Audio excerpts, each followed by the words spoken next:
Hello, good evening and welcome, ladies and gentlemen, to another round of entertaining and exciting action in the League Zero Formula Series Season 17, as brought to you on the Premier Sim Racing platform available only on PC, known as iRacing, and proudly presented by none other than INCA Salsa. That's right, folks, we are back for another fantastic evening of racing action. Round number 2 has come around in this 9-round calendar, and as we've made our way away from our season open in Australia, well, we've made our way all the way to the US of A, and we find ourselves at a young circuit, a newcomer in the world of motorsport, but arguably one that's already making waves. That's right, we are here in the US state of none other than Florida for the Miami International Autodrome, a circuit only opened in 2022 with the aim of hosting Formula One. It has gradually evolved over the course of the last 3 years into a circuit that's more than just Formula One, but Formula One is its mainstay. With a length of 3.6 miles of circuit as it roars its way around the Hard Rock Stadium, it is a circuit that consists of 19 corners, and through them all, an interesting combination of sweeping bends, tight apexes, and extended straights which join all the dots together.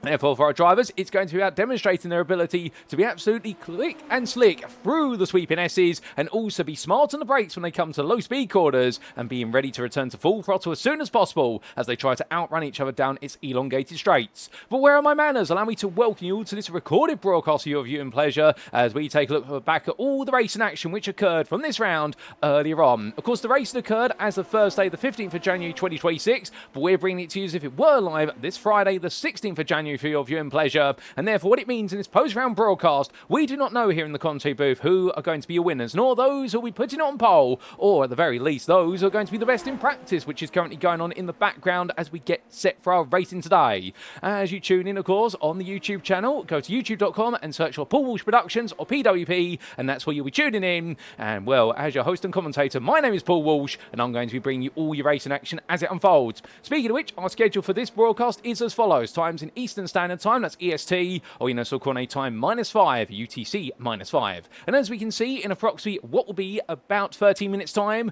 we'll be making our way into our qualifying session, 15 minutes in duration, due to get underway at 9:15 this evening, after which we'll head straight to the grid for the first of our 2 races, that being the 10-lap sprint, due to get underway at 9:30, and then we'll take a very short breather before returning for the feature race, 3 times the length, 32 laps, and that's due to get underway at some time just after 9:45 this evening. And after our thrilling season open at the Phillip Island Grand Prix circuit, well, we've definitely got plenty of stories to tell from there, and it may just help us set the scene for coming into this round.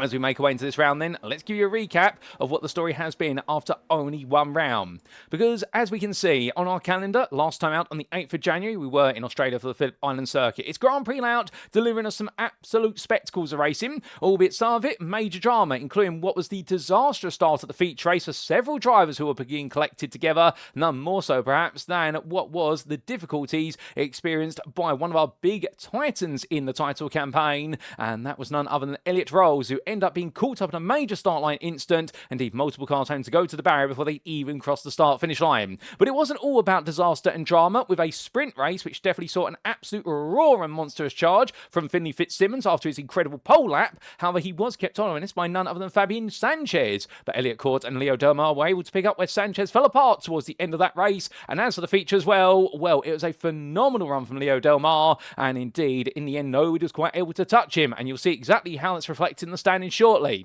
But after this round, well, of course, next time out we will be in Brazil for the classic Grand Prix circuit of the Autodrome Jose Carlos Pache. That'll be on the 22nd of January, and we'll round off January with a visit back to US of A. Indeed, this is where we're staying, at least at the moment, over on what is the American side of the world, and we'll be making our way to the Michelin Raceway Road Atlanta for round number 4, and indeed, that's going to be a great way to head towards the midway point of the season, which will start in February at the Nürburgring Grosse Preisstrecke, the GP circuit.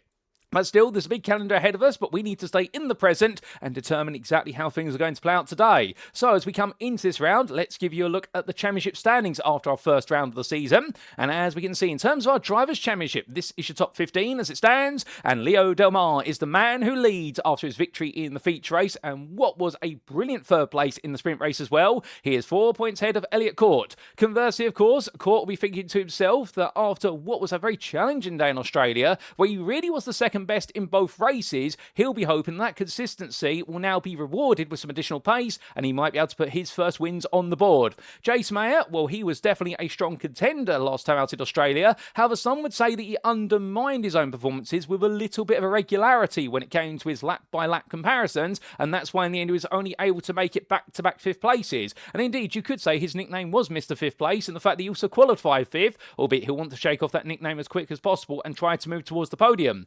Fabian Sanchez, well, he was an absolute lightning rod of a fast starter, particularly in the sprint race. However, a mistake in the sprint cost him dear, and it added up when we went into the feature. And Finley Fitzsimmons, everybody will be looking at our 5th place man there. Because, of course, that incredible pole lap, we absolutely dominated qualifying, but unfortunately, when it did come around to the sprint race, well, that all went to plan. It all went perfectly after he dropped Fabian Sanchez. However, in the feature race, it didn't work out the way he expected it whatsoever, and therefore lost out massively in the feature race, and that's why he's down in 5th and not leading the way so far. But still, there's a long campaign ahead, and understandably, Fitzsimmons will be thinking to himself, I don't need to win every race, I just need to win most of them, or at least keep consistent across the board. And indeed, our 2-time champion getting off his title campaign to a mixed defensive start, but I'm assured that he's going to be looking to try and assure things today. Outside that top 5, we then have Craig Brooke, who right now looking quite quick and is looking to try and chase down those podiums and top 5 finishes after what was 2 top 10s and a single top 5 in Australia. He's ahead of Demont Dotson, and then it's a further 2 points to James Turnbull, where Antonio Bianchi and Nick Peterson completing your top 10. Shahi Zahir sits in 11th place ahead of Jack Mundy, and your top 15 is rounded out there by the point payers of Austin Thomas and Xavier Zainav, but yet to score any points, it is Carlos Balinas. And the theme of no points to their names also will continue there as we look outside the top 15, because it's 15th place across the board there for also none other than Shea Prophet, also Renison Lowe, Gareth McAllister, Sergei Porok, and also Elliot Rolls and Catherine Sweat. And on minus points due to post-round penalties, we see Arturo Mayorga and Robert Nobles bring up the rear of the field in 22nd place apiece.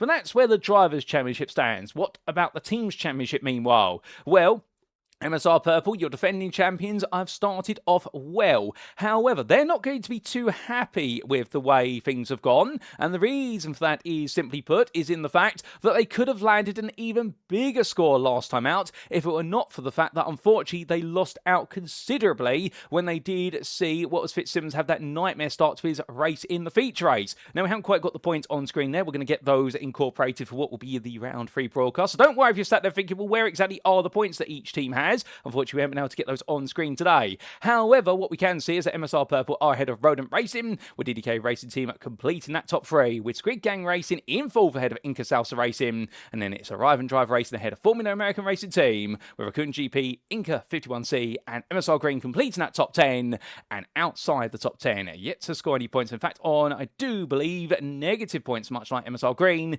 it is INCA Chips there with post-round penalties. So that's where the team's championship stands. They're going into this round, but let's now come back to where we are today. We are, of course, at the Miami International Autodrome's Grand Prix circuit, located at the Hard Rock Stadium in the city of Miami Gardens in the Miami-Dade County of the US state of Florida. Well, this circuit map, a huge thank you to iRacing.com, not just for the brilliant simulator, but also the absolutely fantastic track mats that come with it. And this is a circuit like no other, with the challenge it presents in the US of A, in the fact that it lacks elevation change, minus some rises and falls through the run of turns 11 through to 16. But otherwise, it's relatively flat as it makes its way around the Hard Rock Stadium, indeed using quite a bit of the parking spaces around there. And indeed, this is a temporary race circuit, if you will, that's been erected for race day, and it'll be closed down and turned back into public use. But as the drivers head on through, what it lacks in elevation change, it makes up for it in corner variety.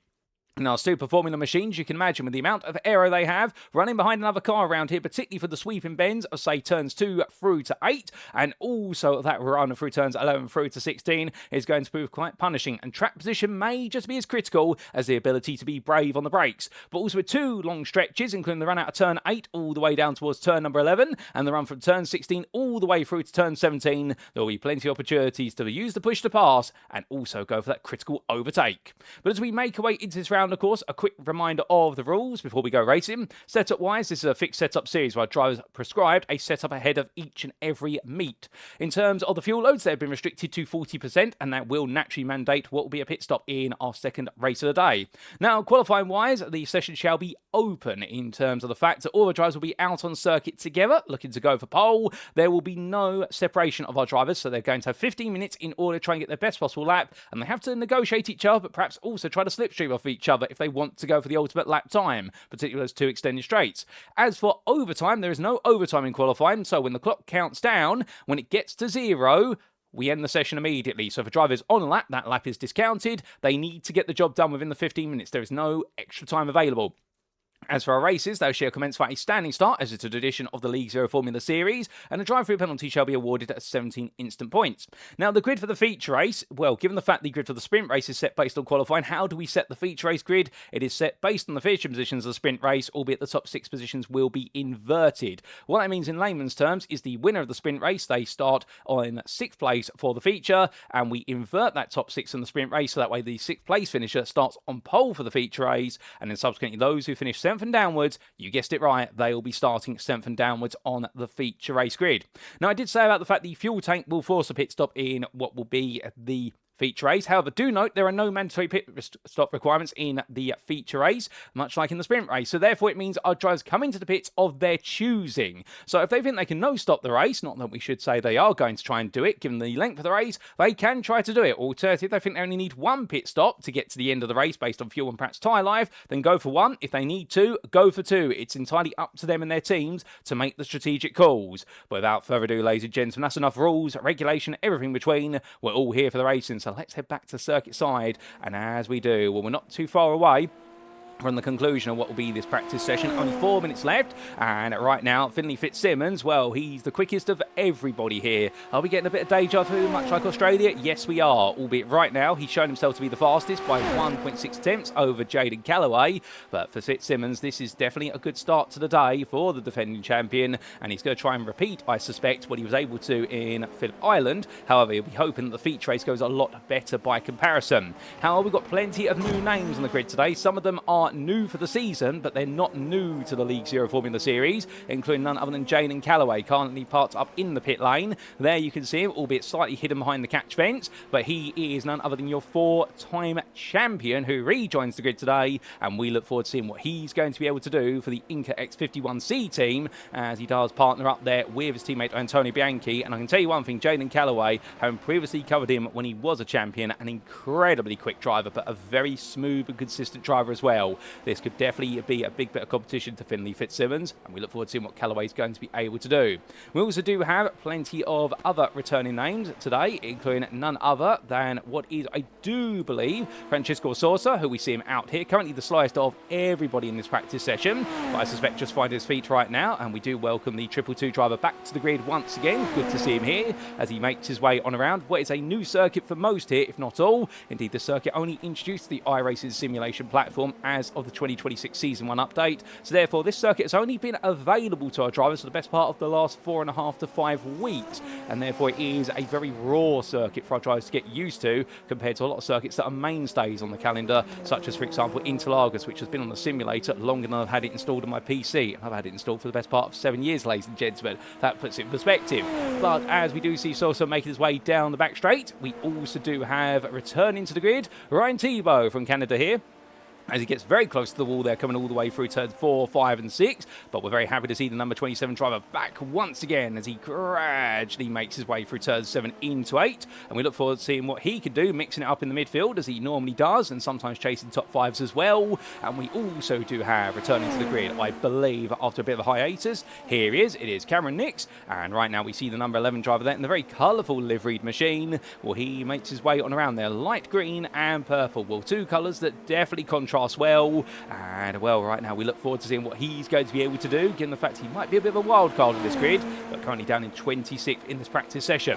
But other than that, we also do have one or two other names, and I do believe new to the grid today is none other, and new to the series perhaps as well, I haven't been able to quite find him in the catalogue, is none other than John Strumbas, or Stumbas I should say, as he makes his way on around, and we look forward to seeing what the number 70 driver is going to be able to do, as he's currently the 18th fastest, and welcome to the grid to John. And we also do have as well none other than the man from INCA Salsa, entered as a privateer for today. Well, it is none other than what is Ricardo Espino, and where is he at the moment, I do wonder. Well, the answer is he is currently parked up in the pit lane, and there he is in the INCA Salsa car, and we look forward to seeing what he can do from the number 90 machine. But those are all your newcomers, whether they're returnees or brand new to the grid, and we wish them all the best of luck on their debut round for the season. But with that, ladies and gentlemen, as Jack Mundy, oh, we've lost Jack somewhere, he's hidden himself away. Oh no, we found him again, so it looks like there our camera just deciding to have a bit of a technical hitch at one end of the long back straight, but on the other end it's working, and Mundy makes his way down. Well, without further ado, it's time to head from practice, as Mundy shows you how quickly a Super Formula 23 can fall apart. It is time to head from practice to qualifying, and hopefully it doesn't fall apart for Mundy or anybody in qualifying, but let's see who's going to be taking pole position here, and could it be key to victory?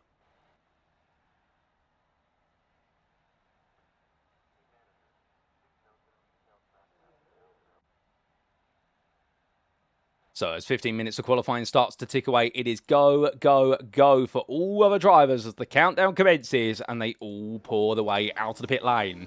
Now, exactly where do you want to be when you do go into qualifying? Do you want to be at the front of the field here? Do you want to be in the mid-pack and siphon the slipstream? Or do you want to be somewhere in between? Well, of course, it is a bit of a chalk and cheese situation here at the Miami International Autodrome, and that's all part of the design. It's part of the nature of the circuit. The opening half of the lap, you may not want to be in the toe, particularly through these sweeping bends here, as we do see Elliot rolls immediately, showing us what happens when you've got cold tyres and some dirty air in front of you. In fact, he runs a bit wide and takes a trip to the runoff area. The fact that dirty air is really compromising the car's ability to maintain its downforce over the front end through the first 8 corners, well, you don't really want to tow there, but you'll want it on the exit at turn 8 as you make your way along the long serpentine straight all the way up towards what we turn number 11. But when you come into this very tight and twisty section, this is where you don't want the slipstream of another car. You don't want the dirty air coming over the front end, because otherwise you'll start to understeer, and particularly through these low speed, high load and high drain corners where essentially you're constantly going through a bend that never seems to end, and then you've got these quick direction changes as well. Having the dirty over the front of the car is going to hurt you or cost you time. But coming out to turn 16, you've got a 1 kilometre long backstretch. And indeed, right now, if you're thinking, was this circuit designed by Hermann Tilke? Well, I do believe he had some input in it, and that's one of the big characteristics, of course, of a Hermann Tilke designed circuit, is it is going to have a backstretch at some point, which is a kilometre in length or close to it. But by the time you get to the end of it, well, you want the draft there, and then through the final couple of quarters as well, the turn 17 hairpin, less so perhaps there, but the run through 18 into 19, the dirty air here is not as egregious, and that's where you can pick up even more time. And we do reckon a lap in the toe, if you perfect it, could be worth the best part of about 3 to 4 attempts. It needs absolute perfection to achieve, so therefore the slipstream will be worth about 1 to 2 attempts at a minimum. And that's what we look forward to seeing what our drivers are going to be able to do with the toe, because if they can put it all together, they may just move themselves all the way up to the front of the field, and in the end they may prove themselves to be uncatchable in qualifying, and it'll come down to the race. But track limits here as well. Well, as you can see, our drivers will do everything they can to try and keep 2 wheels in the white lines, but also run over those curves to try and straighten out the SS sequences as much as possible. That's also a big part of the game around here, whereby you really do want to try and cut and chomp away at those apexes, because if you can straighten things out and reduce the amount of cornering you have to go through, you can carry more speed. But there's Javier Zainav going straight over the runoff area, coming his way through turn number 6 into 7. Oh, goodness me, that was very close to the barrier there coming out of 8. And well, this has not been a happy lap for him, where he'll cool down and get ready to go again. But all our drivers definitely right now, I think, trying to get in some laps nice and early to get some bank laps on the board, and then they'll be looking to push for pole position as quickly as they can. As we do look to Carlos Apolinas, as we see the number 83 driver tripping his way on around, and as he does so here, well, lovely livery on the car, it must be said. Liveries don't always add up to results, to be fair, but they can make you feel good in the car, and feeling good in the car is worth an extra 5 to 10% mentally, and it normally does translate into results as he comes through turn 7 into 8. But Apolinas right now, knowing he needs to do a little bit more after the challenges of Phillip Island. Enjoyed some good battles out there, but unfortunately the results just did not come his way, I think the way he wanted them to. But Phillip Island, a very tricky circuit, of course, being a circuit which is absolutely filled with medium to high speed curves that never seem to end. But right now, as our wait for what is our first timed lap starts to come through comes to an end, well, who's setting the pace? It's Leo Delmas, who is not quite on the pace, who's currently in 4th, but Finley Fitzsimmons, he definitely is on the pace. The MSR purple driver currently setting the time at a 36.510. He does have a car in front of him that he is taking the toe off of, and I believe that's the car of Jaden Callaway that's pulling along right now. And Callaway will be looking at his rearview mirrors and thinking to himself, okay, Fitzsimmons is definitely using me right now to try and gain time. And well, if you are Jaden Callaway at this point, all you got to think to yourself is focus on your lap, because if the guy behind catches you in qualifying, well, the rules state that if you are on a valid lap, you don't have to get out the way, you don't have to worry about the guy behind. It's the responsibility of the driver behind to time their lap and space their lap so that way they are not too close to you. However, if we do see Finley Fitzsimmons go for a move, he's going to have to be very smart about where he decides to go for a move to try and get ahead of Callaway, because if he gets it wrong, Sonny, there could be a word to the stewards for him afterwards, and normally impeding another driver on a qualifying lap is definitely going to be penalising. As we see Callaway there step aside, because he realises that if he stays in where he was on the racing line all the way down towards turn 17, he's going to give Fitzsimmons the biggest draft that he will ever want in qualifying, and Fitzsimmons' pole time could definitely be expounded by the best part of 3 to 4 attempts. So Callaway opting to step aside there, running so close to the wall of both the drivers. They're absolutely on the limit. But this lap might be on the limit from Fitzsimmons here as he makes his way to the time line. And, well, in the end, it was not an improvement. In fact, he was a 10.5 down. I wonder if that's the dirty air of what was the middle sector, particularly through turns 11 through to 16, costing him the time that he created for himself in the toe of Callaway through the run of turn 8 towards 11. Well, we'll have to see, but that's a bit of a surprise. As meanwhile, Shea Profet, well, he definitely put on a great demonstration last time out in Australia of his potential, no doubt about it. And I do love the fact he's got his name on the side of the car there. I am getting slight flashbacks, I do believe, to the late 90s renditions of the McLaren Mercedes machinery, where I do believe they had the surnames of the drivers on the side pods of the car. And I wonder if there was a little bit of inspiration with that. But as he makes his way on through, turn number 8, well, right now he's currently 6th fastest, 1.4 seconds off a pole. And what's quite noticeable is the fact that he's really the head of the second group of drivers at the moment in times, because look from Buffett all the way down to what is none other and then 10th place, Gareth McAllister, and you'll notice it's only half a second between that group of 5 drivers. Conversely, Profit is 6 tenths behind Cawte, and Cawte is 8 tenths or almost 9 tenths behind the pole sitter. So your top 5 have created their own little group at the moment, and then you've got the rest of the field headed by this man, but I suspect he and many behind him will be very keen to move forward. James Turnbull cross line of 38.212. He's starting to find a bit of pace around here. And Turnbull definitely turning the key right now as he gets towards the halfway point of the session. As he does so, who's struggling a bit further down? Cameron Nix right now. He's the lowest times driver with a lap that is 4.3 seconds off the overall pole time. And we'll come into the timeline here. He improves by the best part of 3/10. Nice work there from Nix. He's got a bit more to do, but that will definitely make him feel a little bit happy in himself. He's making good progress. Who else has yet to get a lap on the board? Well, Antonio Bianchi is probably the biggest one right now, the biggest shock to the system as he makes his way onwards. Also, Robert Nobles. However, one thing we haven't talked about, of course, is the fact that we do have some penalties coming into this round for misdemeanors and incidents from Australia. We'll talk about those very shortly as Bianchi crosses the timeline. Still no valid lap on the board. He's going to have to get going soon. He is running out of time. As meanwhile, there's a change for 5th place. It's now Austin Thomas who's leapt up to there into the number 35 car. The MSR green driver moving forward, and Elliot Cawte just a little bit behind him. But as Shave Bruffett as well, he is looking a bit closer. It's starting to see now the gap between the two packs, the top 5 and the rest of the field. They are coming closer together, so some drivers just taking a bit more time. But let's talk a little bit about penalties. Firstly, we have got qualifying bans for both Robert Nobles and Arturo Mayorga. That's why you're not seeing them out there in this qualifying session. They are forced to start from the back of the grid for the purposes of the sprint race. They will be allowed to start the race on the grid, but they start at the very back. Meanwhile, we also do have a penalty for this man, who you see on screen, of Austin Thomas, and it is a pit lane start for the sprint race. What that means is he is allowed to compete in qualifying. However, when they all go to the grid for the purposes of the sprint race, he will have to give up his position on the grid as he takes a very, very eager trip straight on there through the chicane sequence of turns 14 through to 16. And, making a bit of a ham sandwich that one. But this man will have to start from the pit lane for race 1, and that's more punishing than the qualifying ban.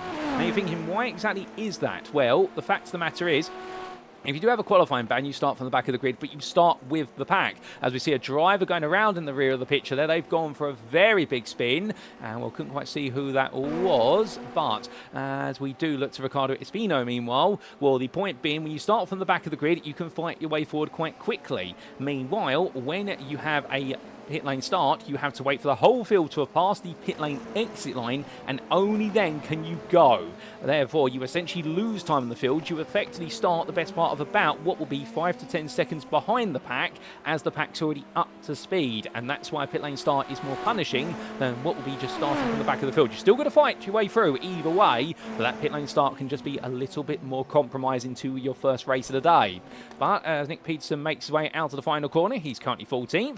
No improvement there, as meanwhile Brick moves up to 10th place on a 37.920. Well done to Craig Brick for doing that. That's a brilliant job there. And meanwhile, we're going to get an on-board lap with one of our drivers shortly, ladies and gentlemen, to show you just how quickly they attack the Miami International Autodrome's Grand Prix circuit. But who exactly do we do it with today, I hear you ask? Well, what we're going to do, we're going to have a look further down the road, and we're going to look to Jaden Callaway, in fact, as he makes his way onwards, and once again gifting a tow here to Finley Fitzsimmons. And I think right now the MSR purple driver is glued to the back of this man, but as he comes out to turn number 17 and heads on to what will be another lap, we're right on board here with Jaden Callaway. And in fact, I think we're going to get the cockpit camera. There we go, as he makes his way down towards turn 1. So across that timeline and in towards the opening corner, onto the brakes at the 100-metre board, dropping down to second gear, nice and tight. Now full throttle as he comes through 2, full commitment into the right-hander of 3, and now the circuit gradually opens up, lets the car roll out wide as he extends all the way on through, and now over to the right-hand side for turn 4. Here in 6th gear, it's going to be flat out all the way before he lifts off, and then coming through 4, 5, 6, we can see here sweeping through the serpentine, through the long left-hander of 7 that never ends, and into turn number 8, and as he exits out now, it's back to full throttle in 3rd gear, as he's been winding down the gearbox and now heading back up the gears all the way towards turn 11 he goes. Now connecting the dots here between the walls as he comes through turns 9 and 10 and lets the car roll over to the right hand side shortly for turn 11. Looks for his brake mark on the right hand side, and there'll be the 250, the 200, and then at the 150 board he'll be thinking, right, get on the brakes by 125 meters through corner apex, down to second gear, and now through turn number 12. Holding second gear all the way through the long right hander, and then it's into left to turn 13, and now hard on the brakes, going up over the rise, bouncing his way over the curves at turns 14 and 15, over to the right hand side for turn 16, and now back on full throttle here as he power slides his way out. That's what you've got to do. You've got to get that rear end lit up as quickly as possible, and now Callaway all the way down the back straight can take an extended breather.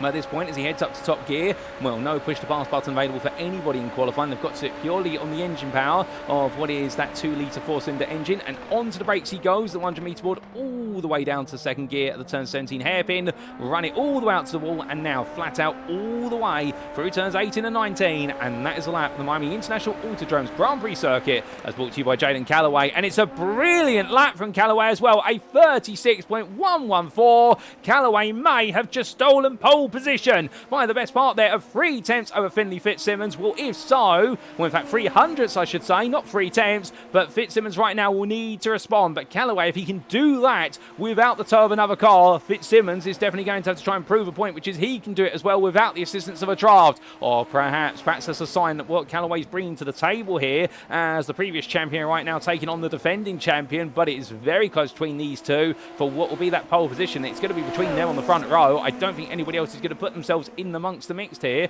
We're now only 3 minutes left on the clock, but we will see as Elliot Cawte, meanwhile, the DDK Racing team, well, he is currently the man who winds his way on around, and as he does so, well, he's still got a bit more work to do if he wants to try and make some magic happen. But right now, it seems it's not, as in fact, I've been saying that it's Finley Fitzsimmons who's the defending champion. I do apologise, it's this man who's the defending champion. Let me get my history in order, and Fitzsimmons is a 2-time champion. That's why I'm getting them mixed up. But defending champion Elliot Cawte, meanwhile, well, it has not been the strongest starting qualifying compared to the top two. But to be fair, as far as everybody else is concerned, well, he is currently the 3rd fastest, and understandably he is going to be happy with the fact that he is ahead of the rest of the field. And qualifying is just 1 lap, of course. The races are where all the hard work's done. There's only 1 bonus point for pole position this season, not 2, so therefore Cawte won't be too upset about the fact he's missing that bonus point. But of course, when you get towards the end of the season, those bonus points can be the difference between victory or 2nd place, so therefore he can't become too complacent about them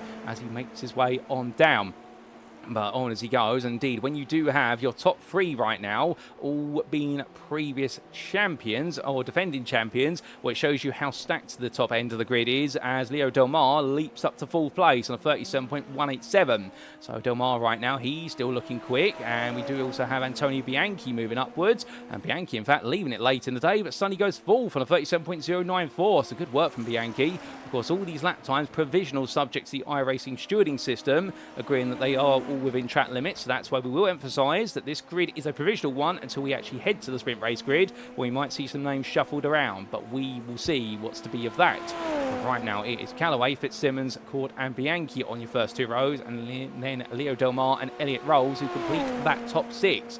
Well, it's going to be intriguing to see what's to come of this then, with only a minute left on the clock. And further down the order, well, we've had some great improvements from Fabian Sanchez, who right now is going to be starting 8th at the best, but he has got this 1 final lap. He's going to try and squeeze in with 50 seconds left on the clock. I think he will get it in as he tucks in behind the number 17 of Bianchi, who steps aside there and releases Sanchez. So Sanchez now has clear track in front of him. That's exactly what he wants for what is this middle sector, and also the run all the way towards the timeline, but goes a little bit deep there coming through turn 13. I think that might just be a preference line. In fact, no, he parks up. He's invalidated the lap through going off an earlier point on the lap, and therefore, for what has been Fabian Sanchez, 8th will be the best. In fact, 9th will be the best he achieves, as Finley Fitzsimmons responds in kind to Jaden Callaway. And right now, Fitzsimmons says, whatever you can do, I can do too. And, well, the driver for what is the defending team's champions, well, he's definitely got himself off to a good mark. But as Leo Delmas crosses the line, he improves a little bit more. But that is qualifying complete, ladies and gentlemen, and it's time to head to the grid for the first of our 2 races here in Miami.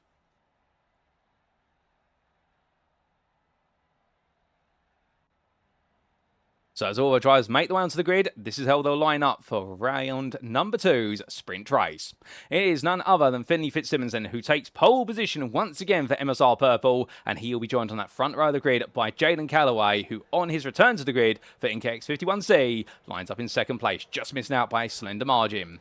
Then starting in 3rd, it's going to be Elliot Cawte for DDK Racing Team, ahead of Rodent Racing's Leo Delmas, with a great qualifying performance right at the end. It was only 2 tenths between the 2 of them. In fact, not 2 tenths, 200ths there. I need to get my eyesight checked. Then we do see Jack Mundy starting in at 5th place, the privateer, ahead of Antonio Bianchi, the Canadian driver who left it all to the last gasp of qualifying, but got it done for 6th place for INCA X51C. And then we had Elliot Rolls, the DK racing driver from Scotland, 7th, ahead of Shade Prophet, who starts in 8th.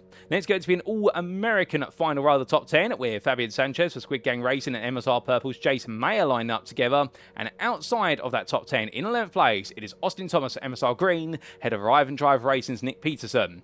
Craig Brick starts in 13th for INCA Salsa Racing, ahead of INCA Chips Gareth McAllister, with James Turnbull 15th for Raccoon GP, ahead of Shahi Zaher, who seemingly struggled a little bit in qualifying for Arrive and Drive Racing. Then we'll have none other than Demonte Dotson starting 17th for Formula American Racing, ahead of the privateer on his debut of John Stumbrar. And then we do have completing your top 20, none other than what is Ryan Thibault and Xavier Zainav.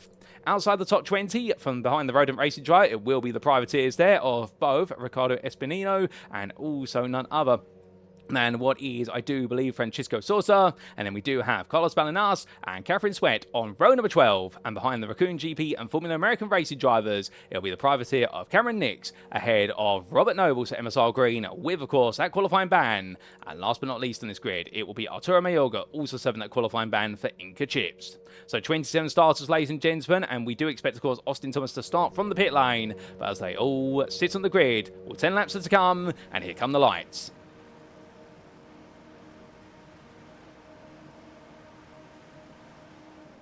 And it's lights out and away we go here for our first race of the day as our drivers roar the way away down towards turn 1. Fitzsimmons and Callaway immediately battling, but it's a short run into the opening corner. And as all the field fans as well through car round already, that's Leo Delmas who's had a big spin. He gets himself back together, but I think he's been collected by Fabian Sanchez. Oh my good lord, who's that into the barrier? There's a huge chance of the barrier there for somebody. Is that? Well, I'm not quite sure who it is. I think it's none other than Antonio Bianchi who's had a big knock. And there's also been more chaos further back as Catherine Sweat's been caught up. So I believe has Gareth McAllister and Ricardo Espino, and therefore we have had multiple casualties from what's been the turn 1, turn 2 incident. Also in that one was none other than Francisco Sosa, so therefore it has gone very wrong for so many. But meanwhile, as we do see Finley Fitzsimmons making his way on down, well, right now I wouldn't be surprised if we see a potential safety car come out as a result of that, but they will run all the way to the end of the lap before they do find that safety car potentially. As Finley Fitzsimmons meanwhile backing off. We are under safety car, ladies and gentlemen, already in this race, and well, definitely some surprises there. The safety car has been deployed,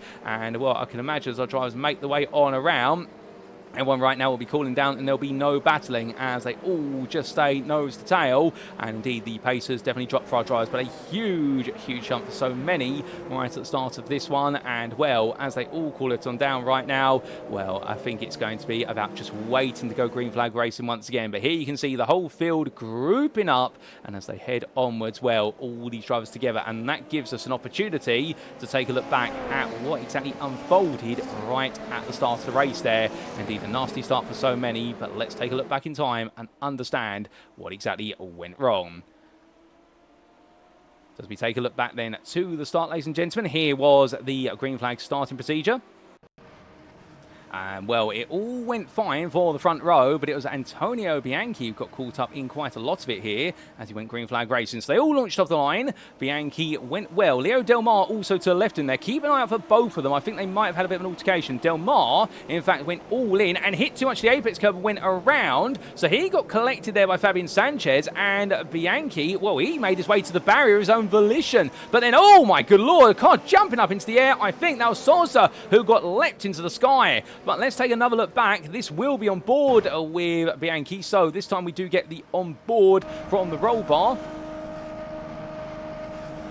Went to launch, and as he did so, well, Delmas was a bit slow off the line there, so Bianchi tucked to the middle of the road. Good start from Bianchi. Looked around one way, then the other. Tried around the outside to go for full place. Didn't quite work. Battling with the car. Oh, I think there was contact to the rear there. Delmas' car slid loose. Yes, there it's confirmed. So there was a slight bit of contact, and Bianchi in the end parking the car right into the barrier to avoid being caught up. Meanwhile, what exactly happened for Francisco Sosa as we run on board the cockpit here as he went to go green flag racing? And well, the answer is he launched finished off the line, made his way away, and as he did so, well, what then next happens, the question. So making his way in towards what was turn number 1, and well, the field all came together, natural concertina effect here, and the Argentine made his way through quite safely. Delmas was around, but that cleared by looks of things. Oh, and then it was the big hold up there, and Salsa just at the back of a group had no time to react, and that explains what happened to him. His race coming to an abrupt jump and halt, and this was Ricardo Espino, who was just a little bit in front, I think, at the time, the privateer from Mexico. In fact, he was going around the outside, and he tried to avoid it all, the INCA Salsa driver,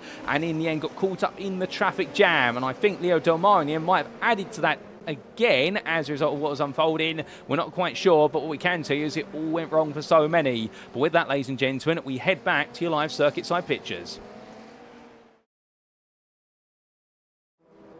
Now, of course, those replays, a big courtesy and a big thank you to none other than Arturo Mayorga, who developed the software that's enabled us to capture those replays as part of this recorded post-round broadcast. But we are still behind the safety car, at least at the moment, and as the yellow flag stands out there, and when we do have official confirmation now of that yellow flag, we are under safety car conditions, or the field will gradually carry its way on through, and I do believe we are already on what is lap number 2, so do forgive the fact that we do have what is a bit of a miscalculation our laps and the times out. It will come back together in due course as we're to understand it, but right now at the very least our counter just slightly adrift unless we are getting laps back for the fact we've had a safety car on the opening lap. But we are coming towards the end of what is the second lap under the safety car. I wonder if we will see a further lap or not.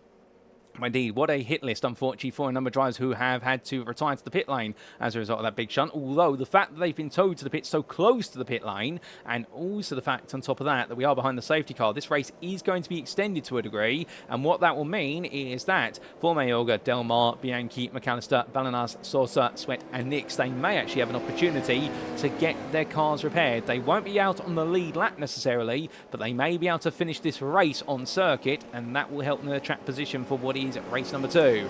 Jack Mundy having some slight connectivity issues there by looks of things. Hopefully that's not a sign of things to come, as we are still behind the safety car, and well, our timing sheet updates there. We are now onto lap number 3. We will not be getting any laps added back onto this race, but I do believe we will still go the full distance and duration of 10 laps. But the safety car lights go off, which means at the end of this lap we will be green flag racing once again. So we have done our mandated 2 full laps after the call out for the safety car. We've done our full 2 laps behind it, and right now Finley Fitzsimmons is going to be the one who is gradually building up some tyre heat here as they all weave and wind the way along. But what an absolutely nasty start to the race for so many. And well, I think right at the core of it was Leo Delmas' spin. I think Antonio Bianchi might have just added a bit of narrowness through turn number 2 with regards to where drivers could evacuate to. But other than that, I think once one car had gone around, there was some damage on other cars and everyone's piled into each other in the end. And well, we are down to 19 runners from our 27 starters, although to be fair, with 27 starters, let's talk about something positive here.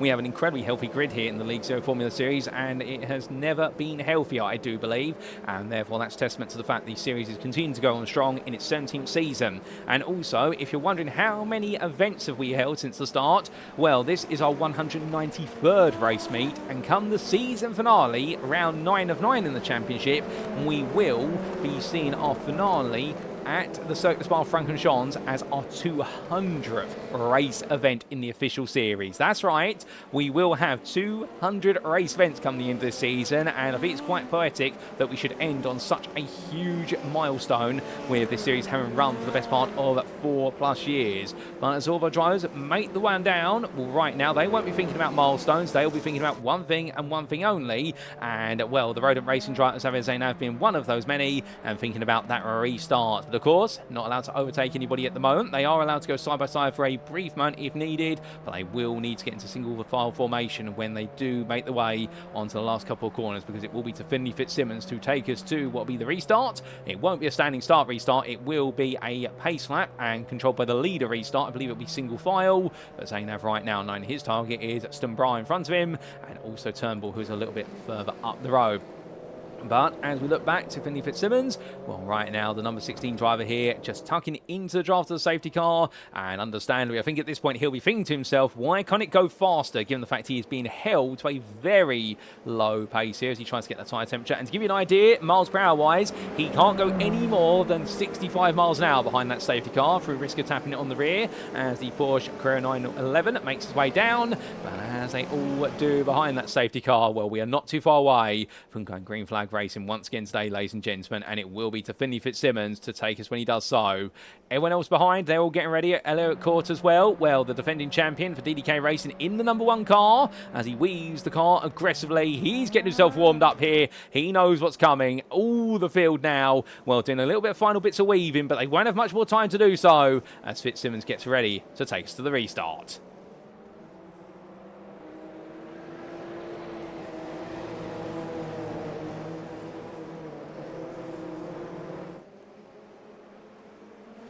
And the safety car is in. Fitzsimmons builds up the revs and he's go, go, go. We're back to green flag racing, ladies and gentlemen, to lap 4. And immediately there, Callaway goes on the offensive, looks at the move, but can't quite find it. They all come into turn 1, but this time it's going to be a more peaceful turn 1, perhaps, than the opening lap. For fighting going on, Jason Mayer versus Buffett, with Rolls right behind. And further back, we do see there Peterson and Shahid Zahir side by side, coming all the way through. And after what's that spin on the run of turn 16 in qualifying for Peterson, well, he's definitely got his head and the car in the right place right now, as Zahir just manages to fold him off, but as they roar the way onwards, well, in fact, Peterson ahead of Zahir, and that's none other than always Jason Mayer. Hold up a second. Mayer's had lost the front wing. How on earth has he managed to do that?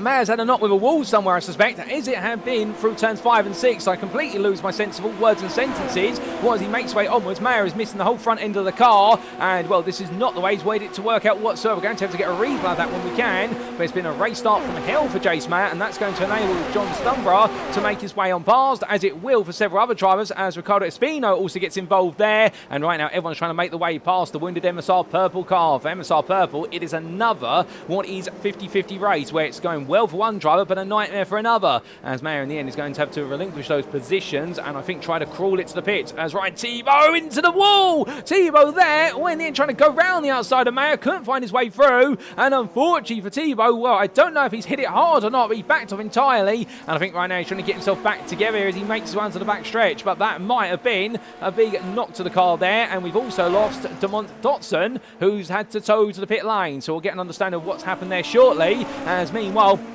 and back towards the front, Elliot Rolls is trying to hold off Jack Mundy, who's literally haunting him from behind. And Shea Buffett is also trying to get into the mix here as they make the way towards the halfway point of this race. Rolls going defensive there as Mundy looking around the outside. And Buffett, well, in the end, Mundy's going to go very deep there for his eagerness and aggression. And that's going to enable the 79 driver to make his way on through. But Craig Brick behind him is also thinking about this. And I think Brick right now is going to be asking himself the question of when, not if, he can go for the move. As Mundy holds his lines. There's no real move here, but Mundy goes offline. That's going to take to the escape road, and Brick will go around the outside of him. And for Craig Brick in the number 777, well, right now he's definitely fancying his chances, and he's made it work. Nick Peterson getting a bit closer with Shahid Zahir and James Turnbull not too far behind. And, well, the driver I was talking about who was battling with Zahir earlier was actually Turnbull, not Peterson, who had fallen away. And, well, in fact, Peterson now moving forward once again. We're coming in towards turn number 11 into that braking zone. Well, it's going to be Peterson defending here versus Mundy. And he's going to go up the inside of the pair of them, goes the double and takes both of them. And Nick Peterson there with a lovely move. And Brick and Mundy now side by side. But Mundy's going to be on the outside to the inside here. He's completely offline. And that's going to enable Brick to get through. Mundy falls backwards, and now Zahir will be getting eagerly involved, and Turnbull and Stunborough also queue up behind. But onto the backstretch they come, and as they roar the way on down, oh, a big slide there in the rear of the picture. That was Austin Thomas going more sideways than straight, as he's come all the way from the pit lane up into 12th place so far after starting effective 11th. But of course the pit lane start relegated him down, where he's wasting no time in making progress as they all get ready to go on to the brakes once again. And further back, Fabian Sanchez is right at the back of this group in the number 16 car there in a livery that's definitely harking back to the Petronas liveries of old. But as he makes his way out of turn 17, right now he holds his ground behind Noble, Zainab and Espino, and I think his thought process is, how can I get more involved in this battle? As the Squid Gang racing driver gets the hammer down in towards turn number 1, thinks about it, but in that long queue of cars, there's no way through from that far back, unless somebody makes a mistake. Zainab does! And a small tap there to Nobles, but they both survive it, and Sanchez in the end reacts well to pass Zainab, who gets himself back under control. So a small mistake there being made from Zainab, but small mistakes add up very quickly, and Sanchez now will chase down what will be the next car up the road from him, and that will be none other than Robert Nobles, who's his next target on the list. But as they wind their way through what is the SS sequence, well, from then we come back to Nick Peterson, who has got Craig Brick right behind him. These two not leaving each other alone. All the excitement right now is really happening outside the top 5. The top 5 have broken away, but they've gone a bit silent so far here today. And, well, as we do see what will be Brick looking around the outside, Peterson will defend this hard. And We'll park it on the apex there, but by going tight, he will compromise his line initially into 12. He gets it back together nicely, and Brick can't force the move. Meanwhile, Zuhair battling side by side with none other than Turnbull. Turnbull going around the outside. Can Turnbull finally clear him? He goes too wide there, and in the end has to jump over the apex curve. That's going to be a slowdown for cutting track limits. So I think you would argue that he was forced out there, but unfortunately, the automated slowdown system doesn't pull any punches, and as they make the one down, I think Turnbull is in the end going to essentially be losing out as Zuhair makes his way onwards, and well, through they come. But as all these drivers do, well, Turnbull they're definitely losing out, and right now that battle definitely proving to be one for the ages. But side by side, Austin Thomas and Turnbull in the end, well, I think Thomas is going to make his way on past, and Stumbrell right now also trying to get involved as all these drivers push each other onwards and roaring the way on to the next lap. But on to lap 7 they go, and Stumbrell right behind, and no way through at the moment for the number 70 debutant. But I think he'll be hoping that with all the fighting that's going on, there will be a Wayne in short order. We will see, as Mundy unfortunately has had to retire from this race due to a technical issue with the car, and well, we did see it all go wrong for Jack Mundy, and in the end this race one has definitely been the undoing of his day. But we won't be able to get a replay of unfortunately what's happened to him, ladies and gentlemen, or I think we will, however, be able to get a replay of what happened to Demont Dotson towards the start of the restart, and here's a quick replay to explain.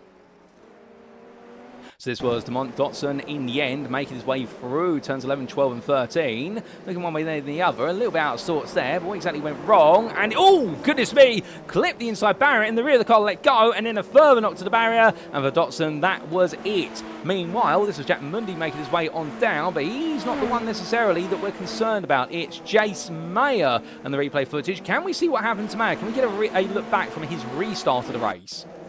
The answer is yes, we can. So what exactly happened to Jace Mayer in all of this? He was restarting in 6th place, whereas behind Shade Profit when they went green, so the MSR Purple driver, he was close. Got a good start there on Profit, who seemed a bit slow on the reaction. And they made the way up towards what was turn number 1. But what exactly happened? Well, he went all in with the overtake button on.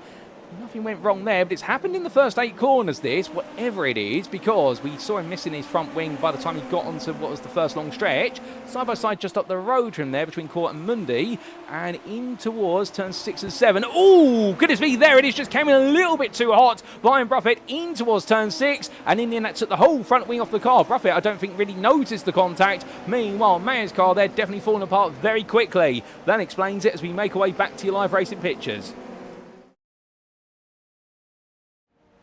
And as we come on back, well, there's still more to come in this race. And, well, all of our drivers right now shuffling up and down the order. But understandably, I think that's just where our timing talent is getting things back together. And it will do so soon. As we do have a checkered flag out here. Now, I'm not 100% certain why, because we still had multiple laps left to go in this one. I think time has been called on the race, ladies and gentlemen, and I do apologise for that if so, because we have had time called whilst we're looking at the replay. So I think the race did run out of time, and, well, we've actually missed the conclusion of that race. We will see what we can do to get that back. So please bear with us. We did run out of time with regards to what was that one, but due to timing and whatnot, thankfully, due to the powers of a replay file, we can always come back to it. So we will be right back.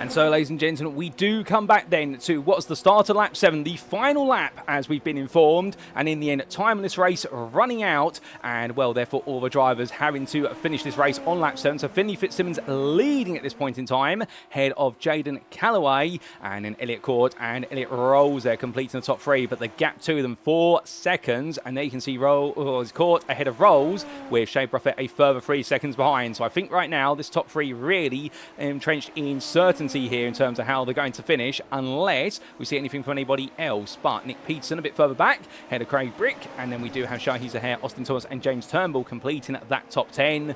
Roaring the one around right now. All these drivers definitely, I think, keeping it together at least for now, but we will see what is to come by the end of race number 1 here, because this is the final lap of racing. There's no more time left. We are only going to get what we 7 laps here because of the safety car, and we do need to run to schedule here because we've only got a limited amount of time, Miami. But Peterson and Brick, they're going to fight each other then. And coming into that braking zone, all the way they went. And side by side they entered. And in the end, just a little bit of rub between the two of them. But Peterson holds on for now. As Brick looks one way, then the other. And now trying to go up in towards turn number 13. And Brick's going to have to keep looking for this left, right, and centre. It's just not forthcoming here. And I can imagine both of them will be on the push to pass button as soon as they leave the corner. As Brick rubs the wall. But as they head on down, we have to leave them, ladies and gentlemen. Because for Finley Fitzsimmons, this has been a race about control. And after early pressure at the start and on the restart from Jaden Callaway, Finley Fitzsimmons is going to add another win to his championship today. Victory in the sprint comes the way of the MSR Purple driver ahead of Jaden Callaway, who finishes second on his return to the grid. Elliot Cawte will complete the podium there, your defending champion, ahead of Elliot Rolls, who comes on through his teammate. It's third and fourth for DDK Racing Team. And Shea Buffet will complete your top 5, with Peterson just beating Brick to the post there for 6th place. Shahi Zahair takes 8th ahead of Austin Thomas. And James Turnbull in the end will round off the top 10 ahead of Johnston Bra. And then we'll have Ricardo Espino in 12th ahead of Fabian Sanchez, who ran off the top 13. Xavier Zainab, he'll come home in 14th place in the end in a race full of excitement as he crosses the timing line. Robert Nobles, meanwhile, makes his way very gingerly along. I think he's run out of fuel right towards the end. There's been an instant between Zainab and Nobles that we haven't seen, but he comes home 15th, and Ryan Tebow will be 16th. And your last finisher of this race is going to be Jace Mayer, who makes his way shortly to a line, and Mayer comes across here in none other than 17th. But what a race, ladies and gentlemen, and indeed full of drama, full of excitement, and that is just race 1 of our 2 races here in Miami. And well, if 10 laps, or what was the best part of 10 minutes of racing, is enough to whet your appetite, we've got another 32 coming up shortly. But before we get to those, let's take a look at those race results, subject to any stewards' inquiries. And as we can see then, after an absolutely action-packed sprint race here for round number 2 of the League Zero Formula Series Season 17, brought to you on iRacing and presented by INCA Salsa, it was victory for Finley Fitzsimmons from pole position, and managing at least to match his achievements in what was the sprint at Phillip Island. However, he'll look to go one further by trying to take the win in the feature shortly, but Jaden Callaway definitely kept him honest for INCA X51C all the way through, but in the end, I suspect Callaway backing off there to make sure he could settle for second, and knowing that a first place could be on the cards in the feature. Elliot Cawte, he rounded off the podium there for DDK Racing, but not quite able to stay with the pace of the top 2, so therefore he's had to settle for the 3rd place spot. With Elliot Rolls, his teammate, just off the podium there, a further 3 seconds behind. It was in 5th place for Shea Buffett, the privateer, who did very well to make his way forward and hold on to that top 5 spot, ahead of Nick Peterson, who fought hard in the end and made his way to 6th for Revive and Drive Racing in what's an absolute scramble between himself, Craig Brick, Shahi Zahair and Austin Thomas, with Brick and Zahair behind there in 7th and 8th for INCA Salsa Racing and Revive and Drive Racing. And from the Sri Lankan driver, it was then a further 2 attempts at line to Austin Thomas for MSR Green, who definitely enjoyed a fun race, even if all the points didn't quite come his way.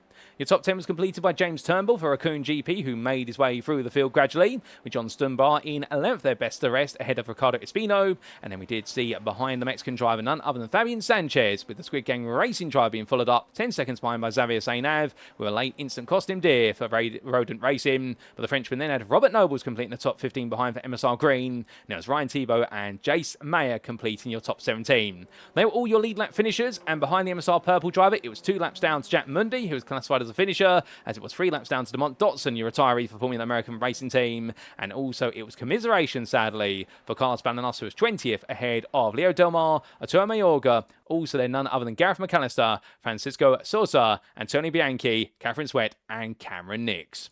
But with that, ladies and gentlemen, that concludes our rundown of the Race 1 results. And well, the great news is we are not too far away from going green flag racing for the 2nd time today here in Miami. But my goodness, as all the drivers get themselves set, well, Finley Fitzsimmons, he hops and skips and jumps his way around the circuit once again, and what a great result for him. But do keep in mind, of course, we now do have the top 6 inverted grid for our starting order for the feature race, and that will mean, well, of course, he'll be starting 6th place, but it will be Nick Peterson who starts on pole, and joining on that front row of the grid for what will be the 2nd and final race of the day is going to be none other than this man, Shade Prophet, who'll be thinking to himself that it's definitely been a race that he's going to be very happy with in race number 1, and he's earned a great opportunity in race number 2. But will he be able to make the most of it? Well, he's going to have to think about it, and if he is able to do so, well, I can imagine he will be most pleased with it. But we'll see what he's going to be able to do. Indeed, we'll see what's going to be possible for all these drivers as Shea Prophet makes his way all the way around right now, just keeping the adrenaline flying. And I can imagine at this point in time, his mentality is going to be, as he goes a bit too far there and finds the tyre barrier, and well, a few drivers have found that at different points on the lap. In fact, so much so that's going to be towed to the pit. But I think his mentality is going to be that calm, cool, and consistency will be absolutely key. But Robert Nobles as well, he heads on around, and well, what a frustrating race for Robert Nobles. Race number 1, it just did not go to plan whatsoever in the end, and well, 15th place finish at MSR Green. It's not the way he would have wanted to start the day off, but he's still got places to make up in the feature race, and with it being 32 laps compared to the 10 laps of the previous race, well, understandably, I think his game plan will be to think about the finishing position of the final race of the day rather than what's come before it, because what's happened has happened, what is done, and as a driver, you have to just simply keep moving forward. Now, of course, ladies and gentlemen, at this point in time, if you've been enjoying the racing so far and you're perhaps sat there right now, quickly needed a bathroom break or to go get yourself a top-up of drink or what is food, we definitely recommend you do so, because you've got a minute, and then we'll be heading straight to the grid for our second race, and well, that gridding process will be quite quick, after which we will be going green flag racing, and you won't want to step away when we do have our feature race of 32 laps, or approximately 45 minutes of racing. So therefore, make sure if you've got to go, go now, because when we come back to all the racing, I can promise you one thing, it is going to be an unmissable watch. It always is in the League Zero Formula Series. And, well, all the drivers now starting to get themselves back out on circuit, starting to get themselves warmed back up. Antonio Bianchi out there, and will understandably the number 17 driver will be hoping for so much more in this second race of the day after the disaster of race number 1. But still, mistakes are made, even from some of the very best out there. That's what happens when you race these Super Formula 23 machines. They are very challenging cars to drive. And indeed, you could say, in some respects, the closest we do have to a modern Formula 1 car on the iRacing service, excluding the Mercedes 2018 machine that's available. But as the checker flag comes out in this warm-up, it's time to go green flag racing once again, ladies and gentlemen. It is time for the feature race at Miami.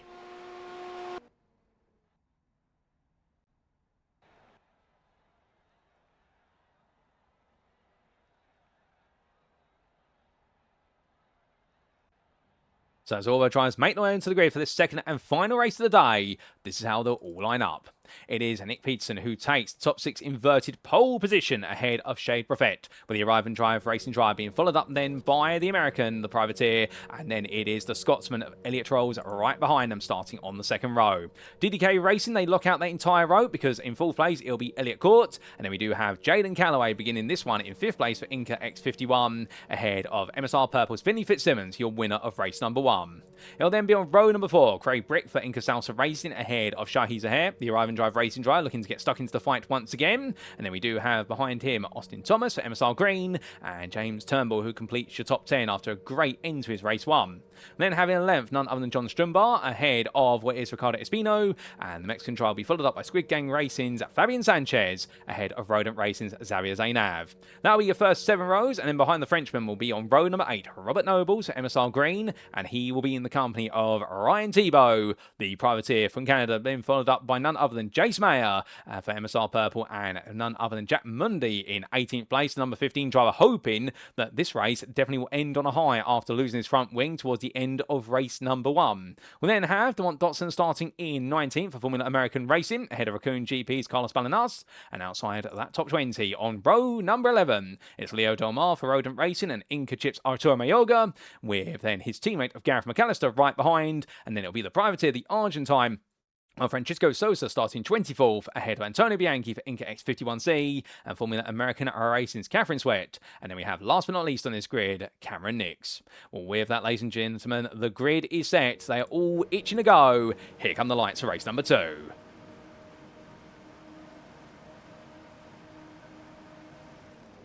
And it's lights out and away we go as 45 minutes begins to tick away. Our drivers roar the way down towards turn number 1. And as they do, into that braking zone they go. It's going to be 3 wide. There's contact and Peterson sent up into the sky. And as he's turned, multiple other drivers with him are turned. And the whole field in the end has to make its way around. And for Peterson, it's a disastrous start. Zayn Nav been caught up in that as well. Damon Dotson. But meanwhile, who survived it all? It is none other than Elliot Rolls who's avoided it as he makes his way around. So Rolls will be happy with that. But it's not gone right at all for other drivers. And right now, understandably, there will be a bit of frustration that's going to be on the faces of many as they make the way towards what will be at the end of this opening lap. Will we see the safety car or not? I'm not 100% certain, but we will see as all these drivers right now proceed onwards. And as they do, well, Elliot Rolls right now knowing that things have not quite gone to plan for others, but he's been able to pick up the pieces. We'll get a replay of that shortly as to what exactly went wrong for all those drivers. But indeed, a nightmare start for so many. And it's definitely been one of those, as I think we are now under the safety car, ladies and gentlemen. I think the safety car has arrived. And, well, with that in mind, it does mean that we are going to slow down the pace. And, well, everyone's now going to essentially fall into running order. As we do have that huge incident, well, it is going to see that safety car deployment. And everyone now backing off entirely. We're not going to be seeing any aggressive racing here for a bit. And this will gradually bite into our 45 minutes of racing time. As we all make the way down the backstretch. Well, I think there's a bit of eagerness to get moving on here, but we're not seeing any overtakes being made or any battles. And, well, I think Finley Fitzsimmons, they're giving us the message, which the safety car's out as he weaves from side by side and almost hits the wall there. In fact, so close to the wall, I think he did scratch it with the tyre edge, and somehow that tyre is still together on the front right. But after one lap, it is Rolls who heads the pack ahead of Jaden Callaway as they do find what will be the safety car waiting at the end of turn 1. But it's Rolls, Callaway and Fitzsimmons. That's your top 3 as the safety car is picked up. And then we do have Craig Brick in 4th ahead of John Stunbar, who has made his way all the way from that 11th place start up into 5th place. Well done to him for avoiding the chaos right at the start. That's worked out nicely for him. Fabian Sanchez sits in 6th ahead of Shahi Zahair. And then Jace Mayer, Robert Nobles and Austin Thomas complete your top 10. But Thomas is into the pit lane due to damage on the car. So I suspect he's going to be falling to the back of this field with Ricardo Espino in 10th. Ahead of Leo Delmas, who's best the rest 11th. And it's Turnbull ahead of McAllister, followed by Nix, Sweat, Bianchi and Court. That is going to be the run to 17th place. Well, I think Carlos Blandonart also coming up through the field, and Ryan Thibault and Francisco Sosa completing the top 20. But whilst we are behind 2 laps of safety car at least, let's take a look back at what exactly happened at the start of the race, ladies and gentlemen. And goodness me, what an incident it was.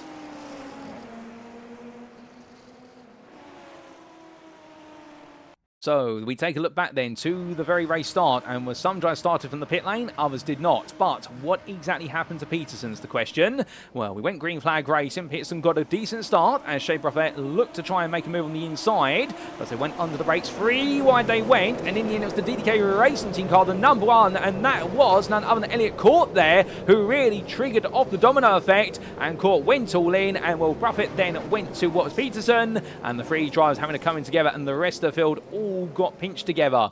But in terms of the on-board from Cawte's perspective, what did that look like from his car? Well, this was on the roll bar here, the DK Racing Team driver. And got a really good launch, to be fair, compared to the rest of the drivers on the front 2 rows. And, well, then he lunged it up the inside, thinking there was space to go for it. And, well, sometimes it works, sometimes it doesn't work. And for Elliot Cawte this time, it definitely didn't work. And in the end, he managed to mount what was Buffett's car. And I think he was pushed over the top there by somebody a bit further down. Meanwhile, we take a look back from what was further down the starting order. This was to the car of Fabian Sanchez, I do believe, who managed to escape most of it. And we'll be getting the what will be the exterior cameras of Sanchez. He made his way in towards that braking zone. And as he did so, Mayorga, Balnas and Bianchi all caught up there. Somebody else went for a big dive down the inside. Couldn't quite see who that was. That was the one who pushed Cawte up on top on another car. I think that might have been the car there of none other than, I wonder if that was Jack Mundy. Yes, it was Mundy in the end. A bit too eager. Well, he was eager, and in the end that eagerness came back to haunt him, sadly, as Balnas was able to avoid it all. So that explains what happened at the start, ladies and gentlemen, and well, we head back to your live circuit side pictures.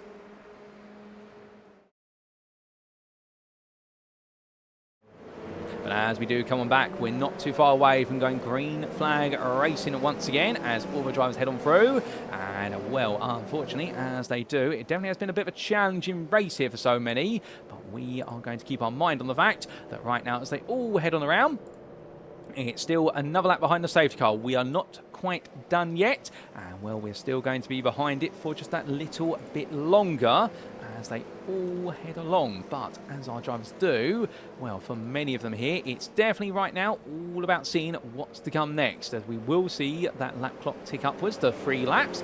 And well, after this one, we will surely be going green flag racing. And we are going to keep an eye on the clock as well. Unfortunately, we can't display the clock on screen due to a slight technical limitation. We'll work on that for the next broadcast, ladies and gentlemen. But what I can definitely tell you right now is that for all these drivers, it's definitely one where they might be mindful of the fact that depending on how long we're behind the safety car, we may not be getting the full race distance. And in fact, based on how long we've been behind it so far, I get the feeling we are not going to do all 32 laps here. We are going to be running to time. And if you're sat there thinking right now, well, is this a common thing in motorsport? It depends on the race event in particular, and to give you a few examples, we have seen some exceptionally long Grand Prix in the past in Formula 1. The longest Grand Prix ever recorded in history was none other than the 2012 Canadian Grand Prix, the infamous one in absolutely biblical conditions in Montreal, whereby it saw Jenson Button make his way from what was the middle of the field to the lead and then fall back to the back of the pack twice to then take the win at the very end of the race off to Sebastian Vettel in the closing stages. However, that race went on for the best part of 4.5 hours if you include the red flag periods within it. The agreement there between Formula 1, the operating company at the time, and the Montreal circuit owners was that essentially they had the circuit for the entire day so long as the racing was completed by sundown, albeit I don't think anybody saw any sun that day, but understandably they have to race before it goes into the night because the circuit doesn't have night lighting. Meanwhile, some circuits, such as for example here at the Miami International Autodrome, and I do believe also other circuits around the world, Formula 1 Grand Prix do have a 2-hour time limit, and that is because there is a schedule to be run by the entire race day, with Formula 1 being the mainstay event, but also the fact the circuit and the owners have to shut it down after a certain period of time, and they have to disperse the crowds, etc. They have to essentially cool down the circuit after all the racing has occurred, and they have to make sure that everyone gets home safely, etc. So it depends from venue to venue and what exactly is on the schedule and the agreement the host organisers have with the racing series. And here we do have time-limited races, and that's because here at Formula 0, we want to try and replicate firstly the Formula 1 race weekend, but also on top of that, the idea is here that these race events should last no longer and effectively the best part end-to-end of 3 hours from the initial practice session all the way through to what is the end of the final race. And therefore, we don't want it to go over that because understandably, we have got competitors all around the globe from the United Kingdom all the way through to the US of A and Mexico. And therefore, those based in the United Kingdom in particular, well, this is the early hours of the morning for them. And I do believe many of them essentially are night workers, whereby they essentially need to go to sleep as soon as the race has ended, so that way they're ready for the next night of work. And whilst all the drivers cool and calm things on down right now, that's why we are running to time. We'd love to do all 32 laps, but that's not necessarily going to be possible here, and I suspect we are looking at somewhere in the region of 26 to 27 laps, as right now Elliot Rolls makes his way onwards, and as he does so, well, heading down towards turn number 17, it's going to be to him to get us restarted very shortly for what will be the remainder of our feature race.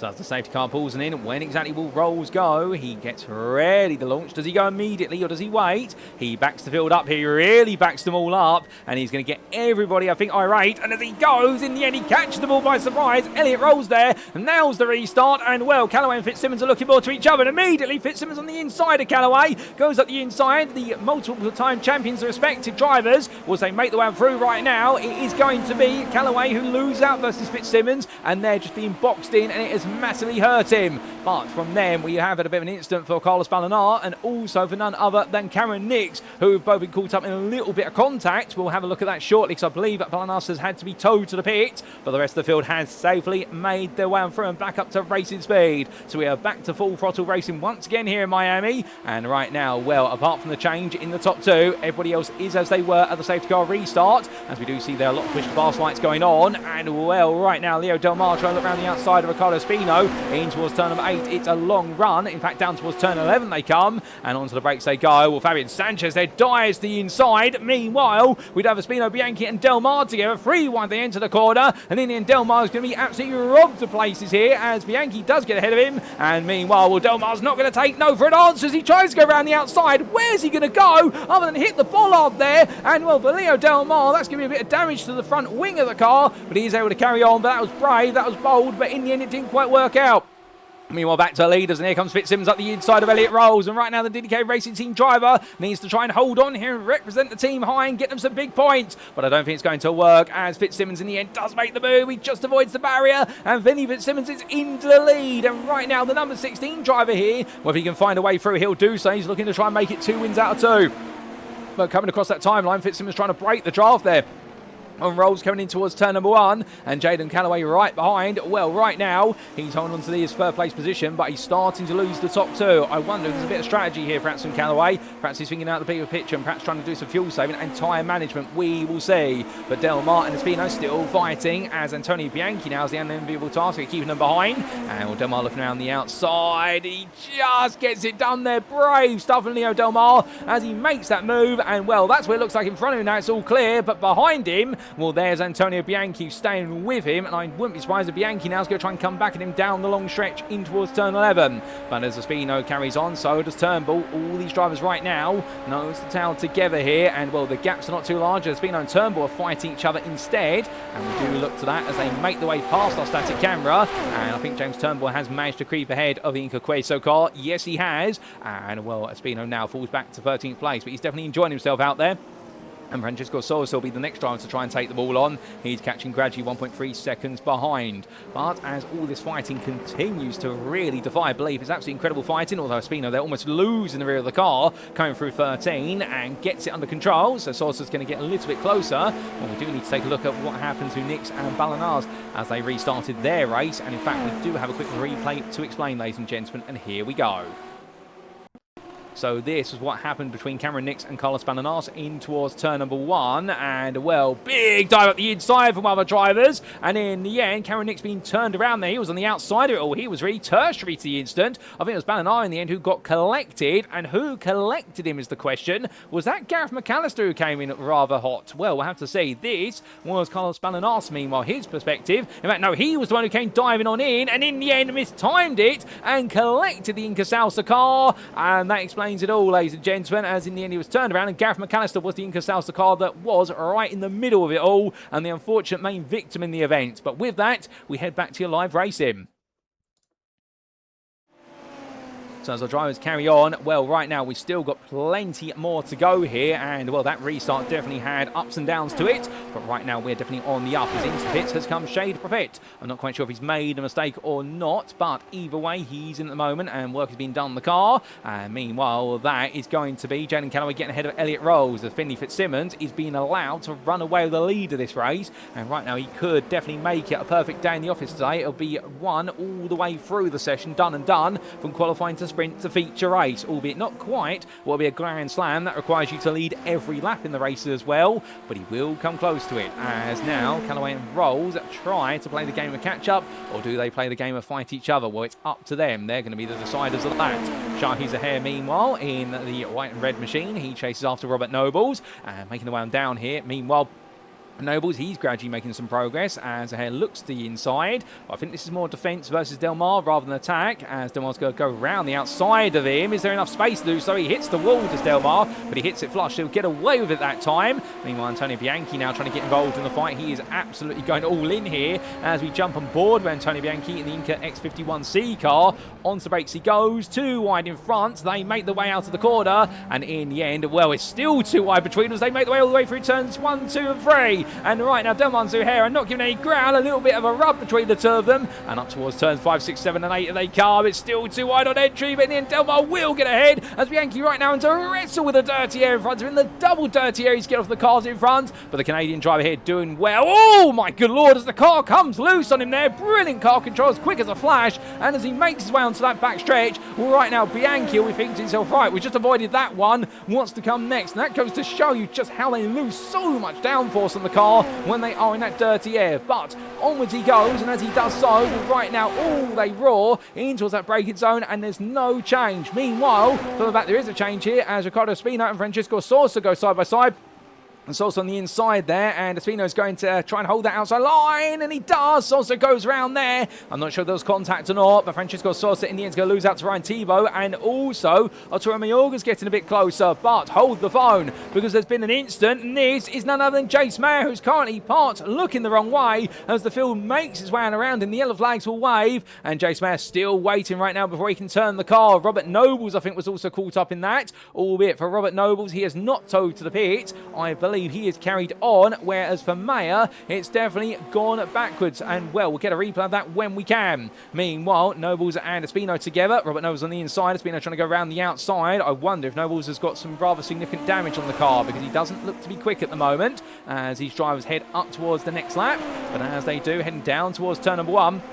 Well, right now here comes a move from what will be Espino on the inside of Nobles. Does he go all in for it? The answer is going to be yes, he does. But Nobles now fights back around the outside to the inside. Brilliant work there for the MSR green driver to know exactly how to go for the switchback. But Espino is not done, and they're really enjoying a good little dicey fight, these two, as they come in towards turns 4, 5, and 6. But making their way between the S-bends right now, it's going to be Nobles who holds on, but I suspect he is being held back by some damage on the car. Depends on exactly what happened between him and Jace Mayer. The good news is we can find out what happened shortly as we do get ready for a replay of that, but not before we see what is this freeway run with Catherine Sweat at the back of this group looking to catch up to Mayorga and Saucer. Will it be that way for Catherine? We'll have to see as she makes her way in towards the braking zone, and in the end Mayorga looking up the inside of Saucer. So I think Sweat is going to be just watching this one, and Mayorga goes all in versus Saucer on the inside. And will it be a classic move? No, it won't, because Saucer goes back and there's contact between the two, and it sends Mayorga up onto 2 wheels into the barrier, and for Arturo Mayorga, that's going to be a quick tow to the pits. No doubt about it, and I think they're just a bit of misinterpretation, and then it's going to be Francisco Souza who goes spinning over the apex of turn 14 to the barrier, and that might be his race done and dusted. Well, I said things were calming down, we get a chance to take a look back in time at some big moments, but we're not going to now, because suddenly it's all erupting here, as that's Antonio Bianchi showing his hair together, and Leo Delmas is just a little bit further up the road trying to run away, and he's got John Stumbra, who he's battling with as we come back to the fight for 5th place, and that's Delmas up the inside immediately, and I think Stumbra right now, he's going to tuck him behind. He's not going to be able to find a way forward. And understandably here, I think Leo Delmas has got other aspirations. I think his sights are set firmly on a podium finish here to try and get a few more points on the board. We will see. But meanwhile, Bianchi and Zuhair, they are as we left them, with Rolls just behind them. And then Robert Nobles is now up into 10th place. But with that and a brief lull in the action, we take a quick look back at what exactly has happened over the last couple of laps, starting with the Mayer Nobles incident. So this was Jace Mayer and Robert Nobles making the way on through the very tight sequence of turns 11 through to 16. And in the end, Jace Mayer took way too much curb, and Nobles did incredibly well there to stop that without contact. And then Jace Mayer got out the way, but at that point he couldn't get the car turned around. These cars have an absolutely atrocious low-speed turning circle. They've got an incredible turning circle at speed, but not when they're sat there at about 10 to 20 miles an hour. And right there, you can see Jace Mayer having to just wait patiently. This was on board from Robert Nobles' perspective. This was the roll cage camera, and as he made his way in towards what was turns 12 and 13, you'll see here Mayer gets it wrong, and Nobles immediately stamps on the brakes and just literally stops that. I think the front wing was actually underneath the barge board of what was Mayer's car. That was brilliant reaction times there for Robert Nobles, inhuman reaction some would say. And meanwhile we had this for Elliot Rolls only laps later. This was on lap number 8 for what was the 3rd place man at the time. Same sequence of corners. The DK Racing Team driver made his way up the hill, bounced over the curb, took way too much curb there at 14 and went around, but thankfully was able to get it turned. He had to take his time as Craig Brick made his way through it. You can see there the steering lock just not enough for the Scotsman, and in the end relegated down the order and resumed the racing just for a small tap there versus none other than Shahizan and Antonio Bianchi. He resumed it all the way down in 9th, and then we had this only moments later for Arturo Mayorga. This was the side-by-side battle between himself and Francisco Sousa. Sousa tried to defend on the inside into 12, and in the end, Mayorga up into 2 wheels. His race was done and dusted at that point. And then we had this for James Turnbull at turn number 17. We didn't catch this, and this was Turnbull coming through the hairpin, gets the power down, and the rear of the car just lets go then. I think tyre wear started to become a bit of a theme for some drivers, as Turnbull went for a spin and then got it back, pointing in the right direction. With that, ladies and gentlemen, let's head back to your live racing pictures. Well, goodness me, what a series of laps we have just had, and we have still got more to come as our drivers head on the round. And, well, with all the chaos that has occurred, and it's always going to happen, to be fair, in these machines, you're going to see it. Even the very best get it wrong. When Tony Bianchi has managed to break away from Stumbra and Zuhair, who now are more intrigued in fighting each other. Now, have we had any pit stops so far? The answer is not necessarily right yet, although we may do so in due course. Although we are down to currently, I do believe, 20 runners in this race, albeit with Sosa and Mayorga in the pit lane. Their races may have come to a close. I believe we do have Shea Buffett and also McAllister out there, however. So we've got 18 cars out on the circuit, albeit we've got 2 cars that are laps down and trying to get themselves back up the order in terms of the number of laps they're on. But further back, Cameron Nix and Jace Mayer, they go battling. Mayer, of course, the man who had that spin at turn number 13 and 14. He's having to get all the places back through hard graft, and Cameron Nix is the first tick on his list. He ticks that box off, the number 11 driver there, not making it too hard. But I think Nix right now just focusing on getting the car home and getting some potential points in the finishing positions. We will see. Of course, he needs to finish inside the top 12 if he wants to get points in the feature race, not the top 15 anymore. And then we come to Ricardo Espino versus James Turnbull. And these two drivers right now are definitely enjoying a very big scrap between them as they come up towards turns 7 and 8. And Espino runs a bit wide, just keeps it in track limits there, however. And, well, doing very well to convert that into a very late apex at turn number 8. That's going to give him a huge amount of speed down this straight, even without using the push to pass, although he does use it in the end to essentially neutralise James Turnbull's ability to use it. Turnbull, of course, does have the dirty air, or the draft, which he can use here to his advantage. And then suddenly it comes back to him coming in towards turn number 11. As Espino goes very defensive. Turnbull there really trying to fake out the INCA Salsa driver. Turnbull looking one way, then the other. He's really pushing this hard as we ride on board the front bumper here, or what is the nose cone for the Raccoon GP203. And well, in towards that left-hander he comes. And as he does, that wonderful camera angle there, really giving you a sense of the perspective and that field of view as they now power their way down what is the off-ramp there for the motorway. And then roaring the way onwards, or the freeway I should say, keep it American, and making the way down towards the corner of turn number 17, where it's a drag race here, and heading upwards to the best part of 187 miles an hour. Turnbull will look round the outside. Espino's still there, and in the end they do almost touch, but James Turnbull braves it around the outside. Espino gives it everything to hold on. Turnbull gets ahead. Now will Espino come back at him into turn number 1 as they go on to lap number 12. We have still got approximately another 14 to 15 laps to go in this race, ladies and gentlemen, due to time. Espino ducks out the inside, and Turnbull in the end, he plays out the bluff there and says to him, well, if you're going to go for it, I'm going to squeeze you, and I hope you've got it stopped in time, otherwise we're both going to the steward's room and you're the one who's going to have the book thrown at you. And in the end, well, they do it absolutely brilliantly. Great racing between these two. Well, you love to see it. But meanwhile, back to the very front of the field. And this man right now is leading a very lonely race, is Finley Fitzsimmons. But to be fair, I don't think he'll mind that. After the disappointment of the feature at Phillip Island, this race is definitely going to feel as though it's a race that's in full control as he makes his way down the backstretch with Jaden Callaway 8 seconds behind. And Callaway right now definitely there. Off camera, Stumbra and Zuhair are still fighting. We'll get you more on that very shortly. And in fact, there is Callaway, and he is the best part of 10 seconds ahead of Craig Brick. And right now, Brick on course for what is his best result of the season if this continues, although Fabian Sanchez and Leo Delmas fighting behind him. We'll be hoping they continue that fight and they don't both decide suddenly to actually work together to catch up to him. But here comes the battle for fourth. It makes its way on down. Further back, Stumbra is ahead of Zuhair for now in the rear of the picture, and that is the fight for 7th off camera. But Delmas up into 4th place then versus Sanchez, and well, no signs of either driver defecting to the pit lane here. And indeed, does it mean that in this race we may not see a pit stop, given the fact that we are going to see the race shortened quite a bit as a result of what will be the instance at the start of the race and the 2 laps behind the safety car. And the fact this race goes from 45 minutes, it stays at a 45-minute long race, but we lose lap time as a result of it. And well, at the moment, we suspect there will still be a need for a pit stop because we are going to get somewhere around what will be 75% of the race lap time. And therefore, it does mean that if we expect pit stops to be around what is the 40 to 60% mark in the race, we will have some pit stops at some point to see our drivers come in and potentially put on a new set of tyres and also get a quick splash and dash of fuel in the car. But Leo Delmas has now started to leave Fabian Sanchez behind for a bit, as meanwhile Shahi Zahir and John Stumbra are still together. These two are the closest battlers on the circuit right now. They're definitely giving us a lot of excitement here, and I can't fault them for it. And understandably, I think right now they've got the measure of each other, but has Zahir got an opportunity to come back here? He thinks about it into the braking zone. It's it's not going to work out. Instead, he'll tuck in behind and making the way through the sequence of turns 11, 12 and 13. All Zaher can do at this point is just simply stay close and hope that his rival makes a bit of a mistake. But drifting his way through turn 13, 14 there, and that's the example of a mistake coming. It's so easy to get it wrong through there. These cars essentially lift up on the front end as they come into turn 13, and by the time they come over 14, the rear of the car is actually in the air effectively. They're almost on just the front two wheels for about a microsecond, and that's why the car weaves around so much through 14. But Zaher was able to get close. Now looks on the inside into turn 17.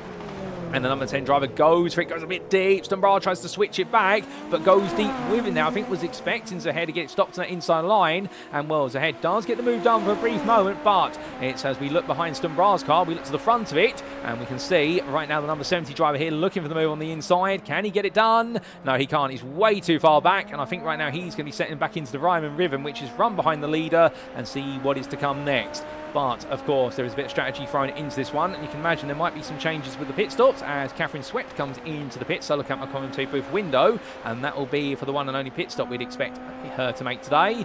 As all these drivers right now, we also have Elliot Rolls who's just had to tow to the pits.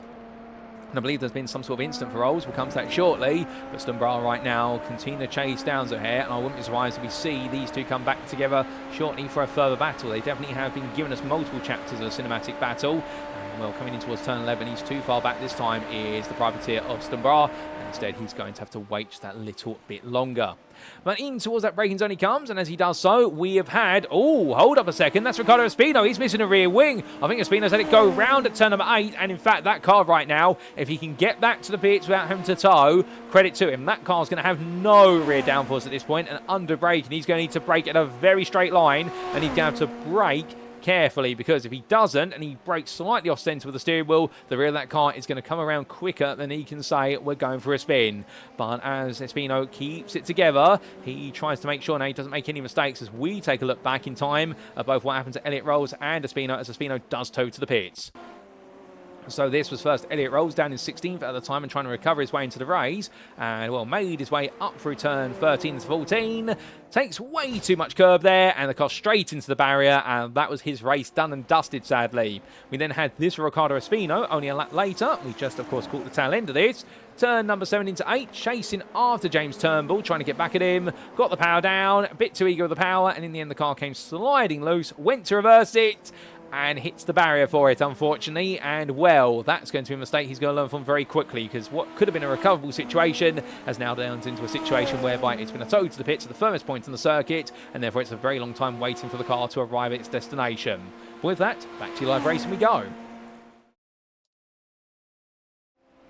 So with some drivers struggling, others still keeping it together, we haven't got long left before we are going to see several drivers potentially coming to the pits. We are on lap 15 of what is 32, but most likely discounted down to 26 or 27 laps based on the time available. And as all these drivers continue to bob, weave and wind their way through, well, right now Craig Brick under gradually increasing pressure from Leo Delmas, as Delmas has broken away from Fabian Sanchez, and that was the question mark. If Delmas could break away from Sanchez, how quickly would he catch up to the man in front of him? And the answer is quite quickly, as, hold up, that's the car pointing in the wrong direction. Is that at turn 13 to 14? Yes, it is. That's John Stumbarr. He's gone completely round there. Now, that's completely unusual. We're going to have to take a look back at that when we can, ladies and gentlemen. As into the pits comes Craig Brick from what was third place. He comes in at the end of lap 15. That releases Leo Delmas up into third place. But Delmas now got to show the proof in the pudding, which is that he's got the pace out on circuit to leap ahead of Brick in the strategic stakes. Because Brick will take that pit stop. It will be as quick a pit stop as they can do for the team, the privateer, and he'll be hoping that with that servicing he'll be back out there. Brick 5.62 seconds is stationary time. Antonio Bianchi meanwhile 11.3. So Bianchi's team had a nightmare pit stop by comparison, and well, he's going to drop even further down the order as Brick is back out into 6th place. As here he is on camera right now, and Brick makes his way on through, and as he does so, well, the 777 driver here, I think he'll be very pleased with this, just for a simple reason. He's bought himself clear track, and he's bought himself the opportunity to get himself right back up to temperature, both in the car and the car itself. And the INCA Salsa driver at this point now, his target will be to deliver the best possible outlap he can, and then keep pumping in those laps until he sees Delmas go into the pits, and then will be the moment of truth. Does he beat Delmas to what will be the opportunity for that third place and what will feel like to him a victory here today? We will see. But behind. Robert Nobles is close on James Turnbull, as Antonio Bianchi is the best part of 7 seconds behind this. He won't be able to get involved, so he's dodged a bit of a bullet as Finley Fitzsimmons has come into the pit lane. That's off camera, so I'll count my Cawte booth window. So your leader is in from the race. He was 10 seconds ahead of Callaway at the start of the pit stop. We'll see how that gap changes, as Callaway, I think, is staying out for a bit longer. Yes, he is. He sets the personal best. Meanwhile, then, Robert Nobles still glued to the back of Turnbull, and Nobles, of course, on a huge recovery drive here in the number 2, and the MSR Green drive's got a lot of work to do if he wants to ping home any points, because, of course, he does have a pit stop still to take, as does Turnbull, to be fair. But right now, with the pit stops playing out, this is going to make what is the running order just that little bit harder to dissect. But we will see what is to come as they come on down here on the long stretch. And see all the tyre marks. Several cars have gone around and drifted their way down that stretch in the past. But right now, as Noble stays close, he won't be thinking about that. All he'll be thinking about is, can I beat the man in front of me as they go onto a 17th tour of the circuit? Well, Turnbull's holding well at the moment, but I think Nobles is saving up a bit of the push to pass button. He's going to use it for later on in the race. You know, of course, the drivers will have a live feed with regards to the time of the race, now many laps are left, so they will know approximately how long this race is going to go on for, but they'll have their team strategists on the pit walls saying to them however many laps they think it is going to last.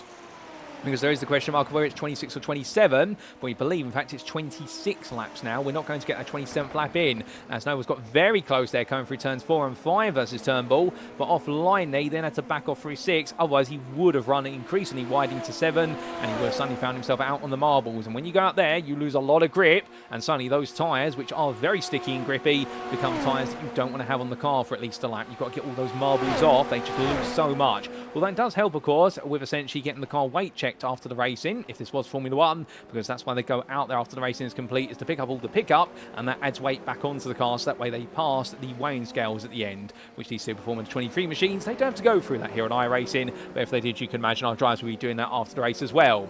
But into the pits from the lead comes Jaden Callaway, and as he does so, well, Finley Fitzsimmons comes on through, and Fitzsimmons will take the lead back immediately there. There's no signs of that slipping out of his hands, as Leo Delmas makes his way on around, and as he does so, he's yet to pit, of course, as Jaden Callaway gets ready to leave the pit lane. But as he does, so he falls back to third, effective second. Fabian Sanchez is now in from fourth, as the hair stays out. And so does none other there than what is the machine of, I believe that's John Stumbraw, who, having recently had a bit of drama that sent him back, we towed to the pits and has gone back out there, and well, it was a spin, but in the end he couldn't get the car turned back around, so he has dropped a lap down on the field, but he's still in it to race, is Stumbraw, which is brilliant to see. Well, Craig Brick, meanwhile, he's fifth now, as he moves his way back up the shuffled order after his pit stop. We're waiting to see exactly where everyone else is going to fit into the proverbial equation. But right now, at least, Delmas is staying out there and trying to pump in the laps. Delmas is the highest place driver who has yet to take a pit stop. And then everybody else who follows through, well, Zuhair has yet to take a pit stop, nor has James Turnbull, nor has Cameron Nix, as we're to understand it. But otherwise, everybody else has made the way into the pits or is currently in the pit. And that will explain it out of our remaining runners in this race. But it's definitely been a bit of a high casualty count in this one, as we did see in the sprint race as well. But those are out there still, giving it their all and chasing down those points for the top 12 finishing positions. But we will see what is to come. We're looking back to Robert Nobles, meanwhile. He's all over the back of Cameron Nix as he chases down that 9th place finish. And Nobles right now in the number 2. Well, he has pitted. Nix has not. But he'll be grateful for the draft here. And he'll be hoping he can clear Nix before he does get to the next sequence of corners, because that will give him some time back in terms of running in the draft. Ryan Thibault, meanwhile, off camera, has been involved in an incident of some description, and it's gone a bit wrong for Thibault. But right now, it's going right for Leo Delmas, or that's what he'll hope. There he is in the pit lane as we look to the blimp camera, and there's the Hard Rock Stadium. Where is Brick, meanwhile? He's coming on through. What is turn number 17? So we're going to lose him briefly as he makes his way onwards, and this is the battle for third. Delmas starts to head down the pit lane. He's been serviced. It's been a quick stop for the team, 7.24 seconds. Brick, 5.62. Here comes Craig Brick. It's going to be close between the two of them, and I think Brick is going to just come out ahead of Delmas. Yes, he is. Delmas will see him there. There they are. And Craig Brick in the end, he may not be as quick lap to lap, but strategy-wise, the 777 team have got it done for INCA Salsa, and Leo Delmas will tuck in behind. And now the Rodent Racing Machine will go on the charge for the remainder of this race. Can he get close enough? Can he get back into the fight before all is said and done? Well, that's what we're here to see as he makes his way, weaving his way around the circuit right now. But Leo Delmas has definitely got some hard work cut out for him here as he looks to try and close this race down. But what can he do? Well, we're going to find out, because he has got this lap plus another, what is 7 to go, we believe, before the checker flag will be called due to time. And Delmas right now is on a mission here to close down. He does a bit of weaving there coming down the long stretch. That's to try and get a bit more tyre temperature into the car and get a feel for whether it's in the right spot. But he's on a mission and Brick knows it. However, the one thing that Brick does have to his advantage is he is the lead car with no dirty air in front of him. So therefore you can imagine that he'll be very keen to make sure the machine behind him has no opportunity to really get a good run through the corners, and therefore it may just fall behind on the long straights. And this is where now, if he has got his push to pass available, he will need to use it on these straights to keep that gap. What is a stable 1.6 to 1.7 seconds. As we can see there, Delmas weaving from side to side. He's red, trying to get as much tyre temperature back into the car as possible. He is not happy with the state of the tyres at the moment. I suspect new tyres have been put on as quickly as the old ones are taken off. But Delmas wants them up to temperature. He wants to go on the attack here, and he doesn't feel comfortable with the car right now as they go on to another lap. But we will see what is to come between the two of them. And remember, of course, if you're new to Super Formula cars, the overtake button or push to pass, it's the same thing, depending on how you want to phrase it. They get the best part of a limited amount of time. I do believe it's 200 seconds of it in the car. And the idea is it increases the engine power. It does not increase the top speed of the car. It is not a DRS system or drag reduction system, which does increase top end speed because it reduces the amount of aerodynamic drag on the car. So naturally, the car goes faster on a straight line. With these, they do not change the aero. All that happens is the engine power increases and they get to the rated top speed of the car faster. And the rated top speed of these machines at the top end is 189 miles an hour. And that is before you do get into the draft. It's 189 miles an hour in clear air. If you are in the draft, you can hit the best part of almost 200 depending on the circuit and the length of the toe. So that's why you'll see the overtake buttons being used primarily on the straight. They won't normally use them in the corners, to be fair, unless they're feeling very brave to do so, because with that engine power, understandably, it can make the car more unstable in the rear end because they're rear end driven, these cars.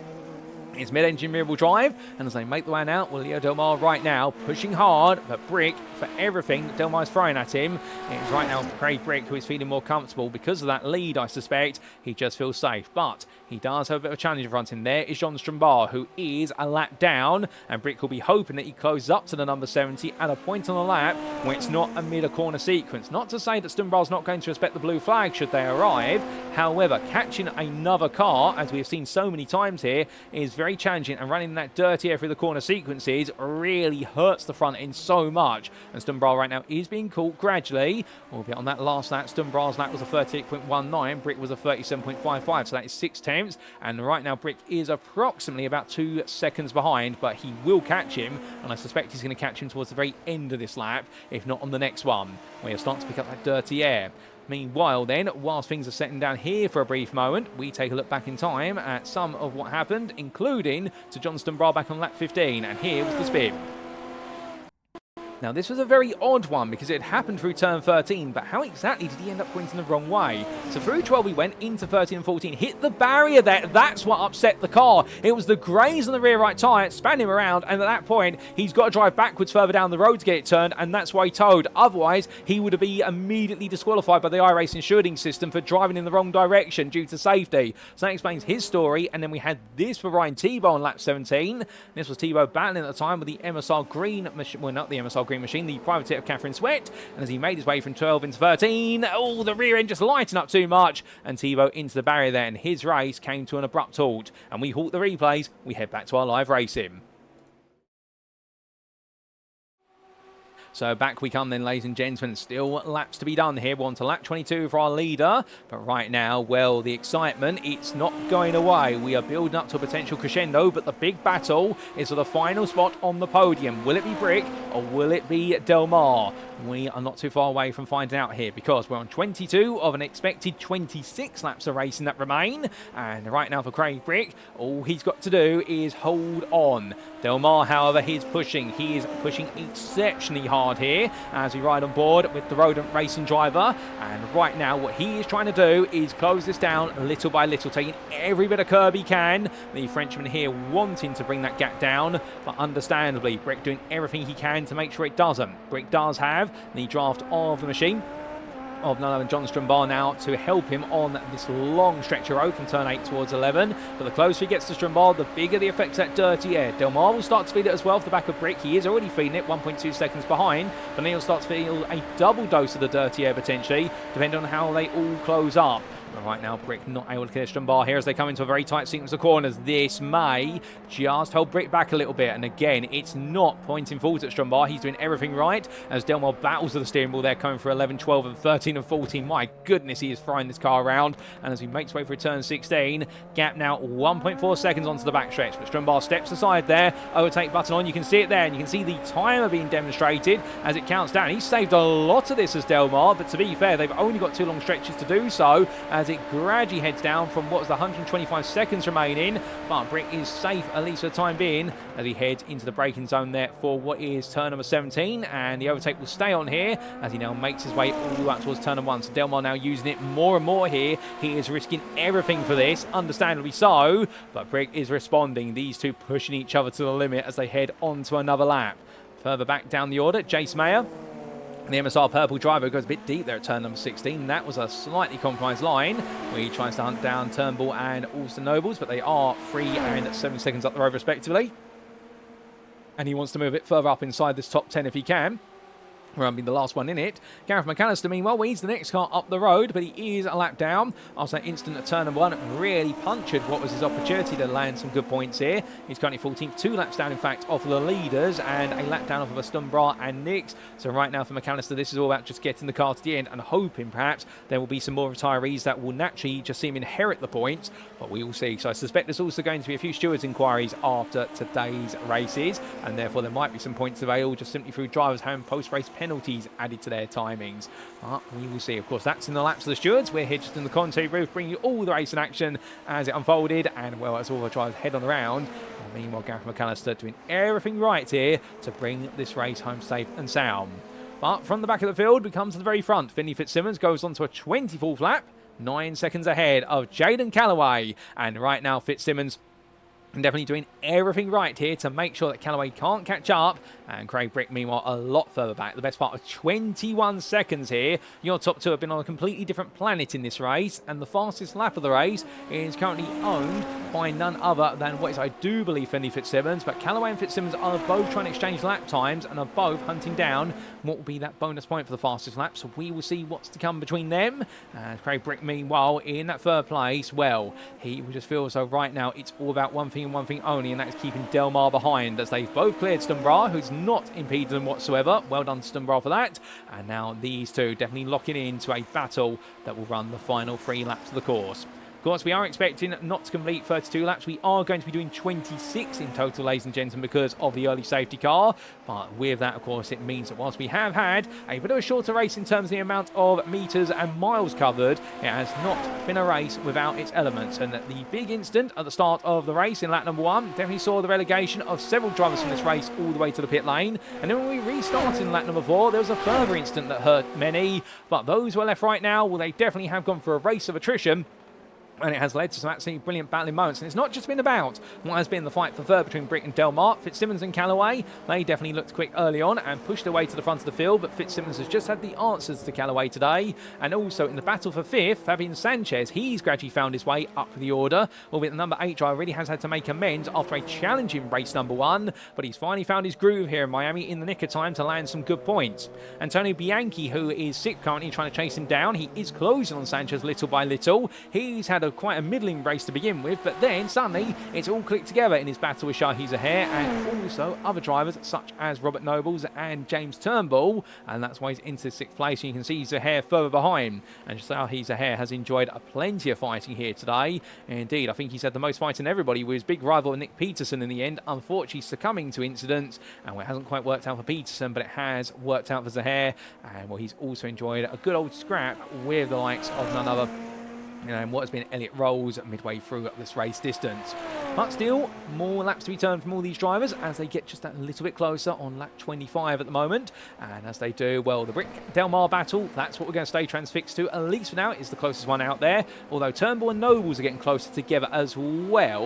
And my good lord there, Delmas, the speed he carried out of turn number 8. In fact, he's brought that gap down by 3/10 on that corner alone. Brick was not as comfortable there, and now Delmas is in the draft. This is where he's going to pick up so much speed on the straights, plus with the push to bars, he's going to be flying. But but the only problem is that when he does get into these corners, can he negotiate this dirty air? Can he stop it from just scuppering the pace he's building? As Brick right now, we look back from the rear of the INCA Salsa machine, and you can see the 777, well, it has got that looming threat behind, but as that's a mistake there, that's Delmas cutting over the apex of turn 14. I think that's going to lead to him having a slowdown penalty. It is, and suddenly Delmas is not going to gain at all. He's going to lose out here, and as they make the one down, he's going to try and bleed that penalty as slowly as he can as Brick weaves his way through, but as he does so, well, new fastest lap race from Finley Fitzsimmons, a 34.86, a very impressive lap there, and right now it's an 8.61, and I wonder if Callaway's going to try and respond to it on the final lap to see if he can close it down, because we are on the last lap, ladies and gentlemen.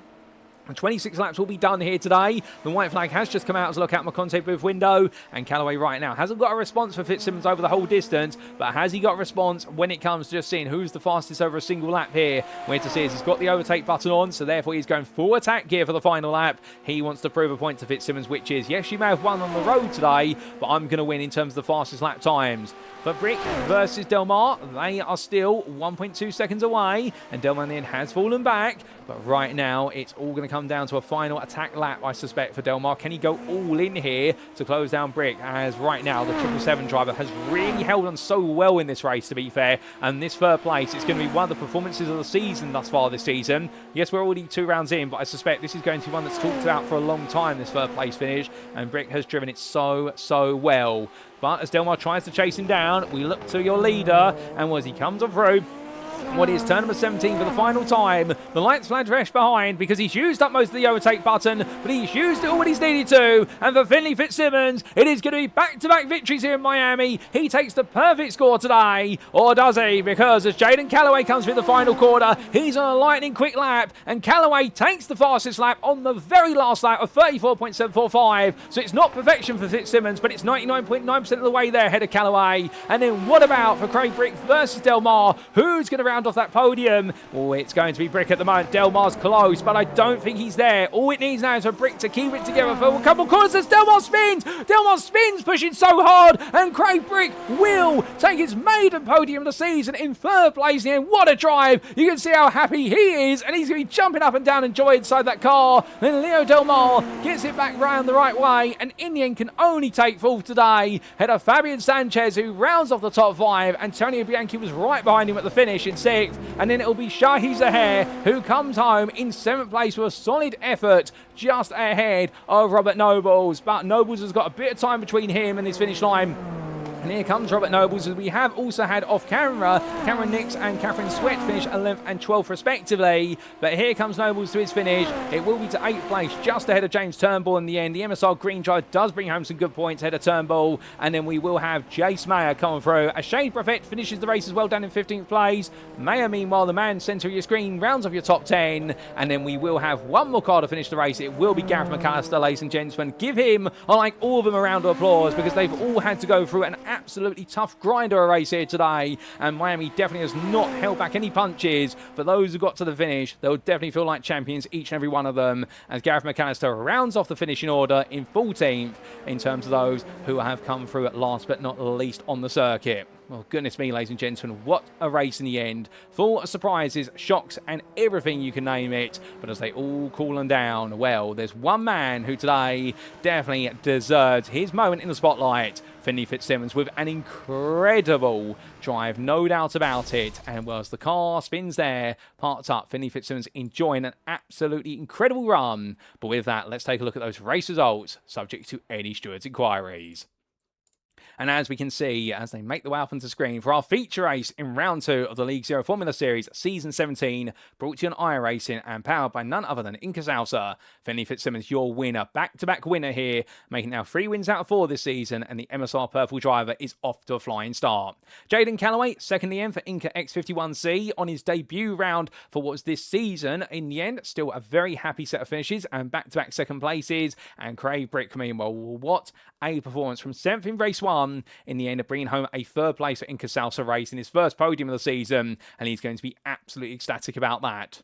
Leo Delmas was full for Rodent Racing in a challenging into his race, hunting down the American in front of him, but that late spin costing him the opportunity to bring home that podium, and Brick just held him off for so long in the end, I don't think Delmas had anything left in the tank.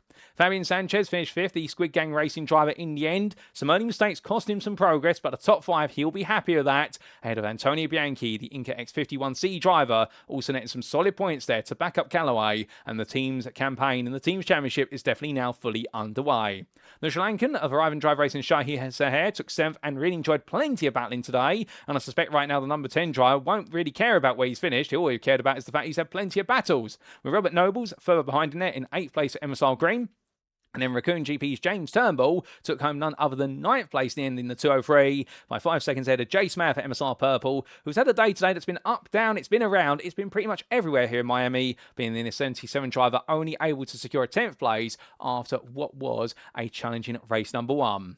Best of the rest in 11th was Cameron Nix, who was a lap down ahead of Catherine Sweat, with the Formula American Racing Team driver also John Stumbrar behind, and in 2 laps down it was to Gareth McAllister, and Shade Prophet was your last finisher of the race in 15th place.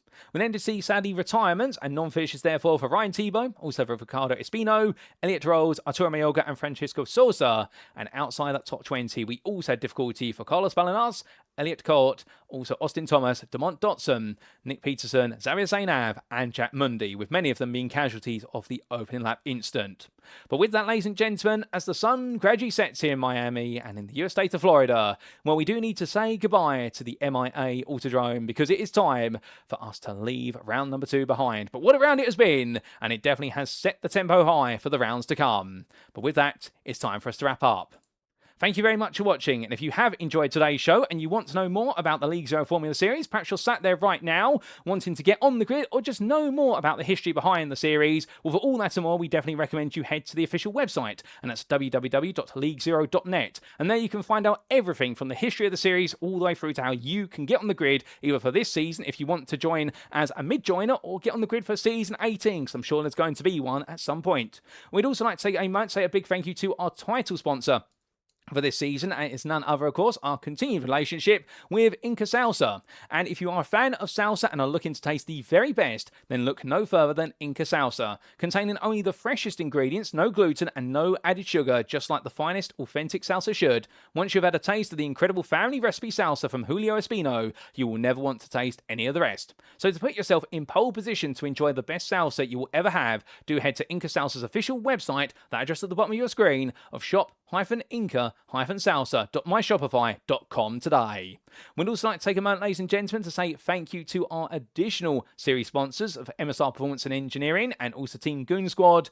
And with that, well, as we pack up our bags, where do we head to next? Well, we make our way southwards, and from America, it is to South America, to Brazil, for the Interlagos Grand Prix circuit. And at the Autodrome Jose Carlos Paches, it's fully known, we will see our drivers take on a circuit that's had plenty an infamous moment, both on the simulator and in real life. And will we see an Is That Glock moment of our own here in the League Zero Formula Series next time out? Well, you have to tune in to see. All the racing will occur on Thursday the 22nd of January 2026, but come join us as if it were live on Friday the 23rd of January, as we'll cover all the racing action as it unfolded.